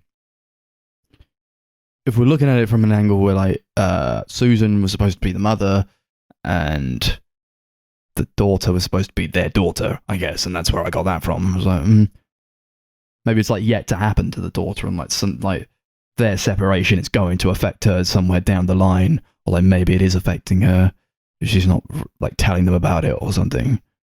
There's maybe like a point that we only saw her once, and it was that she was in bed with another guy in the same position that the mother and daughter in the story were positioned in when they were dead, and then there's something there. But who's to say? I don't know if I'd like thought about that before, and that's why it's such a like. It's an interesting movie to watch like over and over again. I can't really count how many times I've seen this, but it's got to be maybe 2, 3 times. Two or 3 times. At I thought you least were saying, 5 like, at this point. I feel 33. at least 5. I feel like when I first saw it, I was like, "This is the new one for me," and I just watched it over and over again. It is that kind of movie. You gotta like put in the time for it. It wants to tell you more than you can get with the Yeah. first viewing. It's something. It's one of those. You know, those are my favorite kinds of movies. You have to go back to, and you're like, "Oh fuck, this was that," and she like got a paper cut. When she opened the book, it's like it was supposed to hurt her even before it was like foreshadowing. You know, it's crazy. It's crazy stuff. And all the subtext with all the art gallery stuff and all that kind of where the two worlds colliding. And you know, my ex-husband used to call me a nocturnal animal because I don't sleep, and I still don't really know what that's about. Any guesses to what that was about? That's something. That's supposed to mean something. I don't know yet. No, me No. neither. No. I do not know. I don't sleep. Ex-husband used to call me a nocturnal animal. Well, art kids There. don't sleep. And then It's true. Named the book Nocturnal Animals. just to say more than one nocturnal animal. Maybe I don't know. I can't. I don't know. I'm not gonna ruminate on it right now, but maybe somewhere down the line I'll figure it out. I'll figure it out, Tom Ford. I'm onto you. Yeah. And I like when Michael Shannon said, like, I ain't gonna kill you, son. I'm a policeman. Funny stuff. Yeah. Thanks. Why are you hanging around with him? Ironic thing I've ever heard. He kills people. You kill people. Great stuff. There are slight, ever so slight moments of levity, and it's most always with Michael Shannon's character, because he's like a renegade. He's got nothing to lose. He's on a warpath, and when he goes like, he's like, "Oh, just take these guys. We'll wait until he gets all liquored up."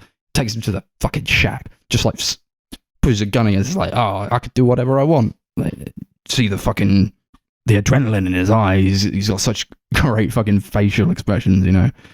Okay, I get the sense we are done with this discussion. Cool. We'll cap this one off. I just think it's a fucking phenomenal movie. It's one of my favorites, and I even thought it was like better this time than it was like any other time that I've watched it, because it's one of those that reveals itself to you as you watch it more and more. Watch it more and more, guys. Come on. Yes, awesome. And I like when he's like interrogating Lou. Shannon's like interrogating Lou. He's like really close to him. I fucking love scenes like that. He's like, you recognize this guy? He's like, oh, I don't recognize that guy. Like, he says he recognizes you. You're gonna tell me that kind of reminded me of weirdly in Prisoners, when Jake Gyllenhaal does that with so and so. There's a scene in that movie that's very, very much the parallel of this one. Oh, Paul Dano, is it? Yeah. It was either him or David Dastmalchian, and he gets him in as well. Yeah, cool stuff. Those are good movies to watch back to back if you want to have a great time. Yeah. Okay. Do this one out of oh, I don't know. It's all horrible, isn't it?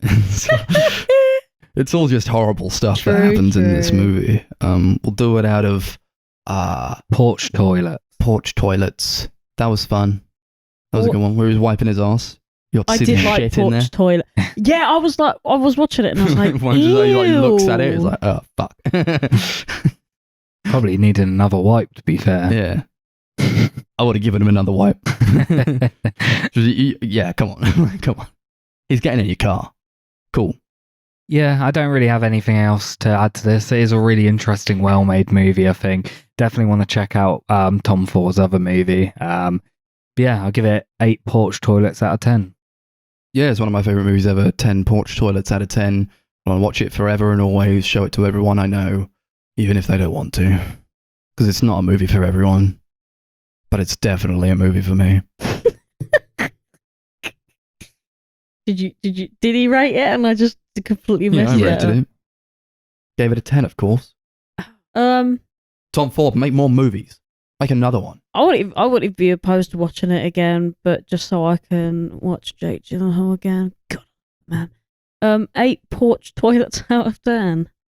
We could just watch any other movie he's in. He's got quite a lot of them. Yeah. Watch Prisoners next. You seen Prisoners? No. Oh, you gotta watch The Prisoners. thing is, I've been meaning to, because I see TikToks all the time that are like films you can only watch once, and it's always on that list, and I'm like, oh, that's not true. That's a movie you have to watch loads. That's such a phenomenal fucking movie. You gotta watch that. Yeah. The Need did it. Villeneuve. You gotta watch it. All right. I hope they bring out a 4. I was looking like they brought out a 4K for Prisoners yet. No. Do that. Do that for Prisoners. Do that for Nocturnal Animals. Do the 4K, well, and then we please. just watch it, and that'll be a nice little trilogy of bullshit movies. Yeah, it's 2 movies, but yeah. Yeah. What's your one that you picked? Oh, so I finally got around to picking Little Miss Sunshine from What's that? 2006. How does one unpack such a movie? So Road trip movie. it is literally a road trip movie. So it's essentially just about a family of misfit characters who travel in this Volkswagen, beautiful little yellow RV Beetle, and they help the youngest daughter, Olive, in a beauty pageant on the other side of somewhere. I can't remember where they even have to go. America. Somewhere in America. They have to travel from one state It's to like another. LA, isn't it? I can't remember if I'm totally honest. But they got to go there. I gotta go to the beauty And then pageant. things happen on the road trip and everything just goes fucking crazy. God, I fucking love this movie. I do. I've been wanting to recommend it for quite a while, but I keep going, no, Darcy, pick something else because everyone knows you're going to pick this at some point and it's going to be really typical and boring of you to do. So I waited until this week to do it because I had to pick something because I had forgotten we were doing the free for all like I do every fucking time. What did we think? Boys? Well, yeah, like you say, I thought this was like one of your favourite movies. So I was going in like, Darcy fucking loves this movie. This is one of the best Darcy movies ever. I had a good time with it. I thought it was very Royal Tenenbaumsy. Yeah. You know, very kind of Wes Anderson-y in that way. I prefer that movie over this, but this is still a very good one.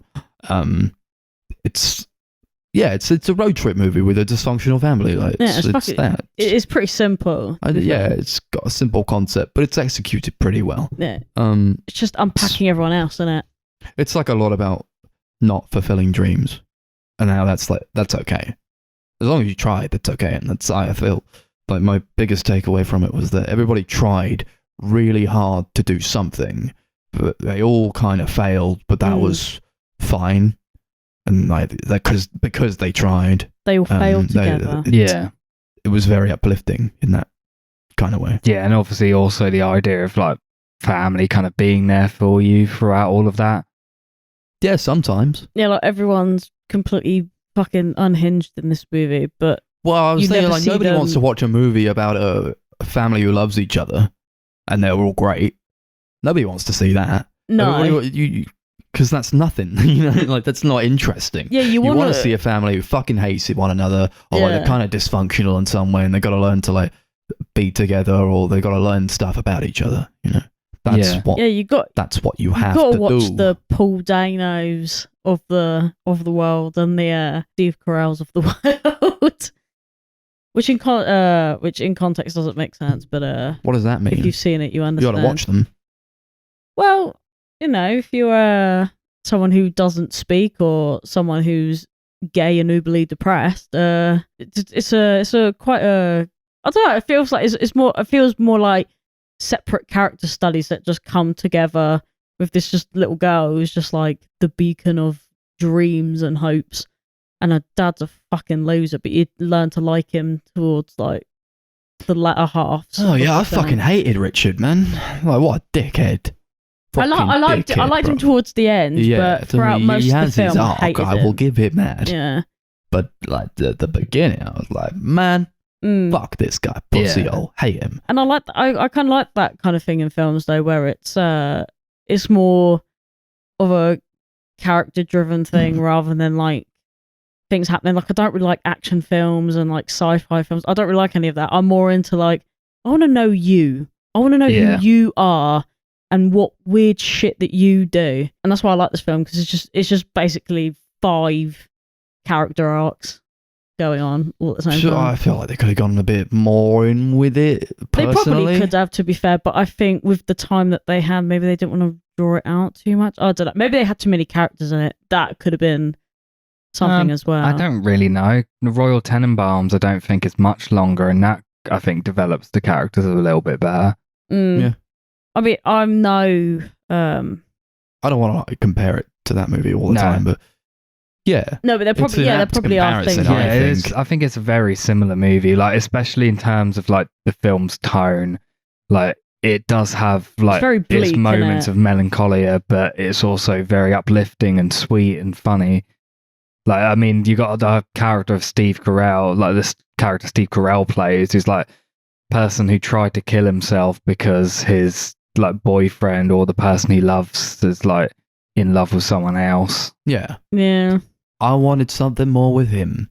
I thought he was the one that it would all like hinge on in the end, you know. Yeah, I guess I'm because kind of talking shit about this movie. I really fucking like it, but like, I just want it more in terms of that. Like, he's a guy. He's kind of a mystery. He's come home. He's tried to kill himself, and like, what's that gonna yield? But all that happens is like, yeah, I guess we won't leave our kids alone with him. And that's kind of what happens. Yeah, it's almost So like he it has a didn't bit of a have to chat with happen. Paul Dano. I get what you mean. Well, I don't know. I think maybe he like realized that this one person isn't really everything. Like he connects with his family more. Like he goes on this road trip and has a really great time, and definitely seems to be in a far better place at the end of it. Yeah, Yeah. I definitely think he has like a bit of an arc. Maybe it's not like Mm. super deep or incredibly well developed, but I definitely think it's there. I don't know if this movie's going for something super deep. No, of course not. it can't be really, can it? Like, was it? Well, So I think it's well, it depends what you're going for, but this was clearly going for something a bit more lighthearted, a bit more fun. You know, it's a comedy. It's a lot of it is about a comedy. A lot of comedy going on. Like with the grandfather dying, like that's kind of, oh man. But then like they turn it into something funny where they're like trying to push him out of the window and trying to like escape, and all the like the running gag where they have to like push the van to keep it going. I think that could just to be start it like, up. could that not be like part of that whole like uplifting kind of thing Yeah. that they're going for Yeah. though? Like bad Like, shit things are happens, shit, but we you have to can work make, together and like yeah, we're doing it. you can make Yeah. something out There's of that really funny bit where she's at the pageantry and they're like, she says, I want to dedicate this one to my granddad. And they're like, where is he? She's like, in the boot of our car. Oh, and That then was funny. starts dancing to that. Oh, Super Freak by Rick James. And then Mhm. that song, no joke, right? It was playing at Victorious, like literally I think it was like Oh yeah. the first day. And I turned around and I was like, oh my fucking God, this song's playing. But you weren't there, so I couldn't tell you. So I just kind of had to bathe in it for a while, like, oh, this is weird. Was the woman at the pageant? Was she the woman from Sparkle Motion? Yeah. I knew it. I fucking knew it. Oh, yeah, no, yeah, Chris was like, oh, this woman can only play one character. And I was like, who the fuck is this person? She's good at it. I had Yeah. no idea who she was. Yeah, she's there. And then like that. You got, what's his name from Breaking Bad? What's Oh, his name Bryan again? Cranston. Bryan Cranston. Yeah. Yeah. he's No, there. the other one. Oh, the other Hank. one from Oh, Breaking the Bad. guy who The guy plays who- Hank Schrader. Hey, I want to see the boot of your car. Buns and ammo. I don't want this. It takes the booby magazine. I like him. He was Yeah. cool. He was fucking insane. Yeah, he was what the fuck? insane. He didn't really. Pull him over. Yeah, Like, that I'll guy- take your porn, but you can go free. I don't you're feel like not guy right did by many me. favors for himself though, being like, "It's nothing. It's fine. Please don't open the boot of my car." Like, if you're guilty, who says shit like that? Yeah. Oh, please don't open the boot of my car. Oh, you. There's nothing in there. This guy, Richard, the 9 steps to success doesn't tell you to not rat yourself out. Fucking idiot. God damn it, Richard. He- I hated him so much. he- I hate his 9 steps to success. Get in the bin, Richard. He was the He was- biggest he was loser, a- wasn't he? He was Like, a massive loser. He was every like, oh, ti- don't apologise, Olive. It's a sign of weakness. Get in the bin. Oh, All the literally- fat in the ice cream becomes Yeah. fat in your body. yeah. Like, shut up, man. She's a child. She just wants some ice cream. You're like, oh no, because you're supposed to go to the beauty pageant. Mm. It's just like, oh, fuck off, Yeah, man. when I- as soon as he said that, I was like, shut up. When I first watched this film, I was like, this guy, I would smack him straight in the face. And for the first 40 odd minutes of the film, I thought, I would still smack you in Yeah. the face. But then it's only after Paul Dano goes in and is like, you're a fucking loser. I was like, I fucking love this movie. It was like cathartic. It was like, finally, someone told you you're a dickhead. Oh, God, I love Yeah. this movie. Paul I feel Dano like just his wife steals it should have- instantly. His wife should have told him he was a dickhead a long time ago. I know, but they're all just so like, They're out for themselves, you know. yeah, it's really weird. And like, I was telling Greg, like every time I watch this film, like the only scene I really ever like take away from it is that bit when Paul Dano loses his shit. He He screams, runs down, he "Fuck." starts screaming at everyone, and I'm like, Because he realizes he's colorblind, so Yeah. he can't go to he can't fly in the Air Force. Oh, that's hilarious. mm. Like, why didn't you know that beforehand? Yeah. Yeah, how old was he? And he never done that before. Idiot. Oh, He I'm was just gonna going on see his if you're fucking- colorblind. Oh, Is what do you call it? Not speaking streak for like 9 months. Like, yeah, he's been doing that for 9 months. We're so proud of him. He's really focused on his goal. And you know what I say is like, oh, what do you say, Richard? It's like, there are two kinds of people in this world. There are winners and there are losers, and you want to be a winner. It's like, shut up, Richard. Shut up, man. What a massive fanny You have he nothing. is. You have nothing. You're just lying to your family, thinking that things are going to pan out for you. Yeah, they're in the... In real life, there's no like, oh yeah, you were a winner or you were a loser. It's like, your failings make you better. There's nothing. That's something he has to learn. It's like, you got to fail upwards. That's what has to happen. That even that character learns himself as the film progresses. Yeah, like, has he never heard of the concept of the yin yang? There's literally bad and good and bad. Literally, there's no winners or losers. You are constantly winning and losing at the same fucking time. Nobody told Richard about the concept of yin yang. God, why didn't no one tell him? I feel like pageantry is so fucking weird. Oh my god, I was telling Chris It's this. such a big part of this movie. It's like, we got to go take Charlie to the pageant. It's like, ugh. Did no one think that guy was really fucking creepy? Which guy? The guy hosting the pageant. He's all like, oh yeah, that guy from that one scene in Friends. Yeah.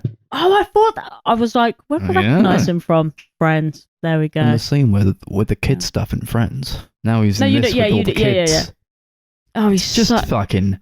I think the whole concept is so, ick. It is disgusting. It's very predatory, I feel. It's so disgusting. Like, could you imagine, like, it's like a...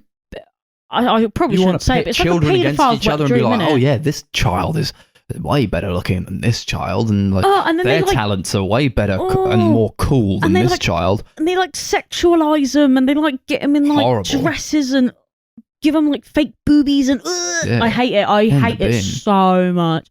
And then you see, like, those TV shows of, like, American mums who are, like, obsessed with putting their kids in beauty pageants. Yeah, like, dance moms and all that. I can't Bullshit. stand it. That shit makes me cringe. You should have your children taken away from you, brother. It's just not right. Oh, yeah, that's the only part of this film that makes me, like, proper cringe.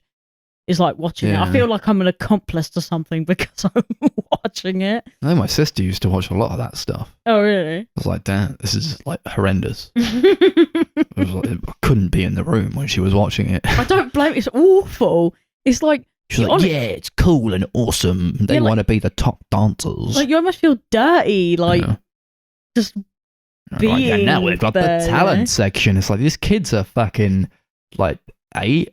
Yeah. Well, you don't have talent when you're an 8-year-old. I mean, you might. All you know But not that is kind of pour hot water onto an ant colony. That's what we did. But what's this? It's like, oh, are you a dancer or are you a singer? Those are the two talents. Oh, yeah, you Those are can't the even two be a talents you have to musician have. either. You have to, you can't. I can play do guitar. that. No. Singer or dancer? What do you want to be? Two types of people in this world. It's too much. And they have the fucking gall to, like, be upset when Oliver's doing her slutty dance. Yeah. And it's like, oh, Super they're like, oh, this is weird. She's doing a weird kind of slutty dance that her grandfather has taught her. That's gross. I can't believe you'd let your child do that. It's like, you guys do this all the time. That's what pageantry is, you fucking arseholes. I also feel like that is probably like another point that it raised. I mean, maybe it didn't because we're trying not to think that deep, but I wouldn't be surprised if they were like, yeah, that was the whole point because pageants are gross, and I'd be like, yes, makes I sense. feel like that was the point of that scene. Okay, I'm glad we're on It the was same like page. at once but- the kind of a liberation, but it was also like an examination of this industry. You know, like, oh yeah, these guys they'll sexualize a kid, but as soon as you like put it right up in their faces, they don't like it anymore. They can do it within like a subtext, but when you show it to them like face on, it's gross and horrible, and they don't like it, but they do it anyway. Yeah. The writer Michael Arndt picked the idea of like a child beauty pageant because he thought it was like, he was quoted as saying it's the epitome of the ultimate stupid, meaningless competition people put themselves through. Yeah. The whole idea of the script came from Arnold Schwarzenegger. Like, he said, like, in a group, like to a group of high school students, he was like, if there's one thing I hate in this world, it's losers. Like, the whole script was kind of written to lampoon that idea. Oh my god. Arnie said that? Yeah. Arnie, what are you doing, man? We looked up to you. Yeah, it is about that. I really like that as a concept. I think it's handled really well. Like Gail the Snail was there as well. Yeah, I pointed that out to What the Darcy and fuck? she was like, who? This is Gail the Snail. Yeah, Darcy had no clue who I was talking about. It's true. What? I did not. Do you not watch Sunny? It's got Yeah. sun in the thing. It's sunny. Always sunshine in Little Miss Sunshine. Yeah. That's what it is. It's the two things. What do you mean? Oh, look, who's that? It's that. I It's just the like same. the fact that because obviously no one can see us, no one can just see the fact that the Max is like I'm doing all vibing these his hand arms movements. back Darcy's and just looking at me with forth. a fucking blank face, like always. That's always how it be with me and Max. One of us has to be dynamic, and the other one has to be absolutely just. Why Fucking not. did Steve Carell keep saying, I'm the preeminent pro scholar in the US? It's like, why do you keep saying that? Like, you got to prove something to everyone. Like, I think don't know. I think it's because he was talking about the guy who, the guy he fell in love with is then dating the guy who's like the second the scholar second or whatever, and then most- became the top scholar or something because he wrote a book or some shit and got it Yeah. released. And I was like, who the fuck is this guy, and why do we care? Why do we have to care about this?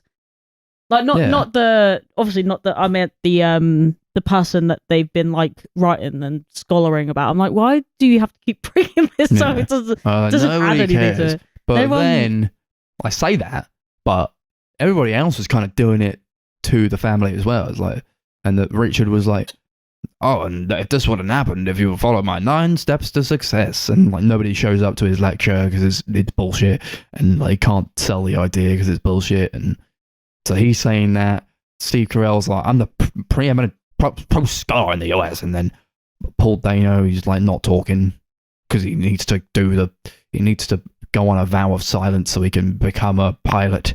Like, it's bullshit.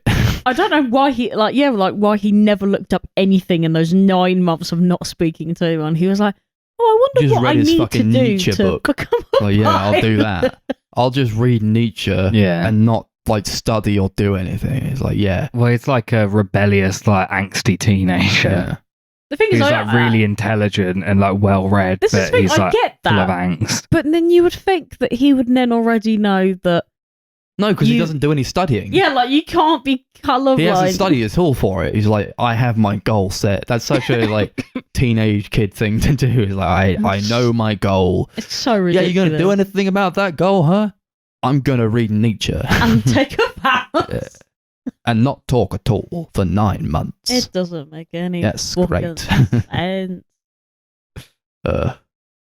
Did they speed up the part when like they leave Olive like at the gas station? They're like, oh fuck, we gotta go back to get Olive, and they like do a Yui, and they like go back, pick her up in the van. I felt like they sped that up. I didn't They're feel very, that, but I think they did. They were like, what the fuck? It was like that Benny Hill type shit. It was like, what the fuck? What's happening there? oh yeah, I mean they were like pushing that fucking. Anyway, yeah. I don't know. It's a nice van. I really love nice van. it. A lot of I yellow love in it this movie. so much. I think that's part of what drew me to the movie in the Yeah. first place. I was like, oh, it's yellow. I must go and watch this. I think it was my mum that introduced me to it. She was like, oh, Darcy, I think you're really going to like this. And I was like, okay. Because my mum is quite, she knows me quite well, but when it comes to things that I like, she's usually very bang on, spot on. It's like my new favourite thing, or she's completely wrong. And she was like, Darcy, I think you're really going to like this. And I was like, don't know. Okay. And then we sat down and I was like, this is fucking great. And my mum was like, yeah, you Yeah. like all this dysfunctional shit. And I was like, yes, I do. Yeah, you should watch Prisoners. Yeah, I probably would really like that. The clips You I've seen of probably it are unhinged, Yeah, but I don't know Anyway. anything about it.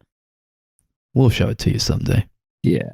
I could see it right there. It's like just chilling. Yeah, behind it's Chris's over head. there. Yeah, I've got it on Blu-ray also. Yeah. Yeah, just show it to Darcy.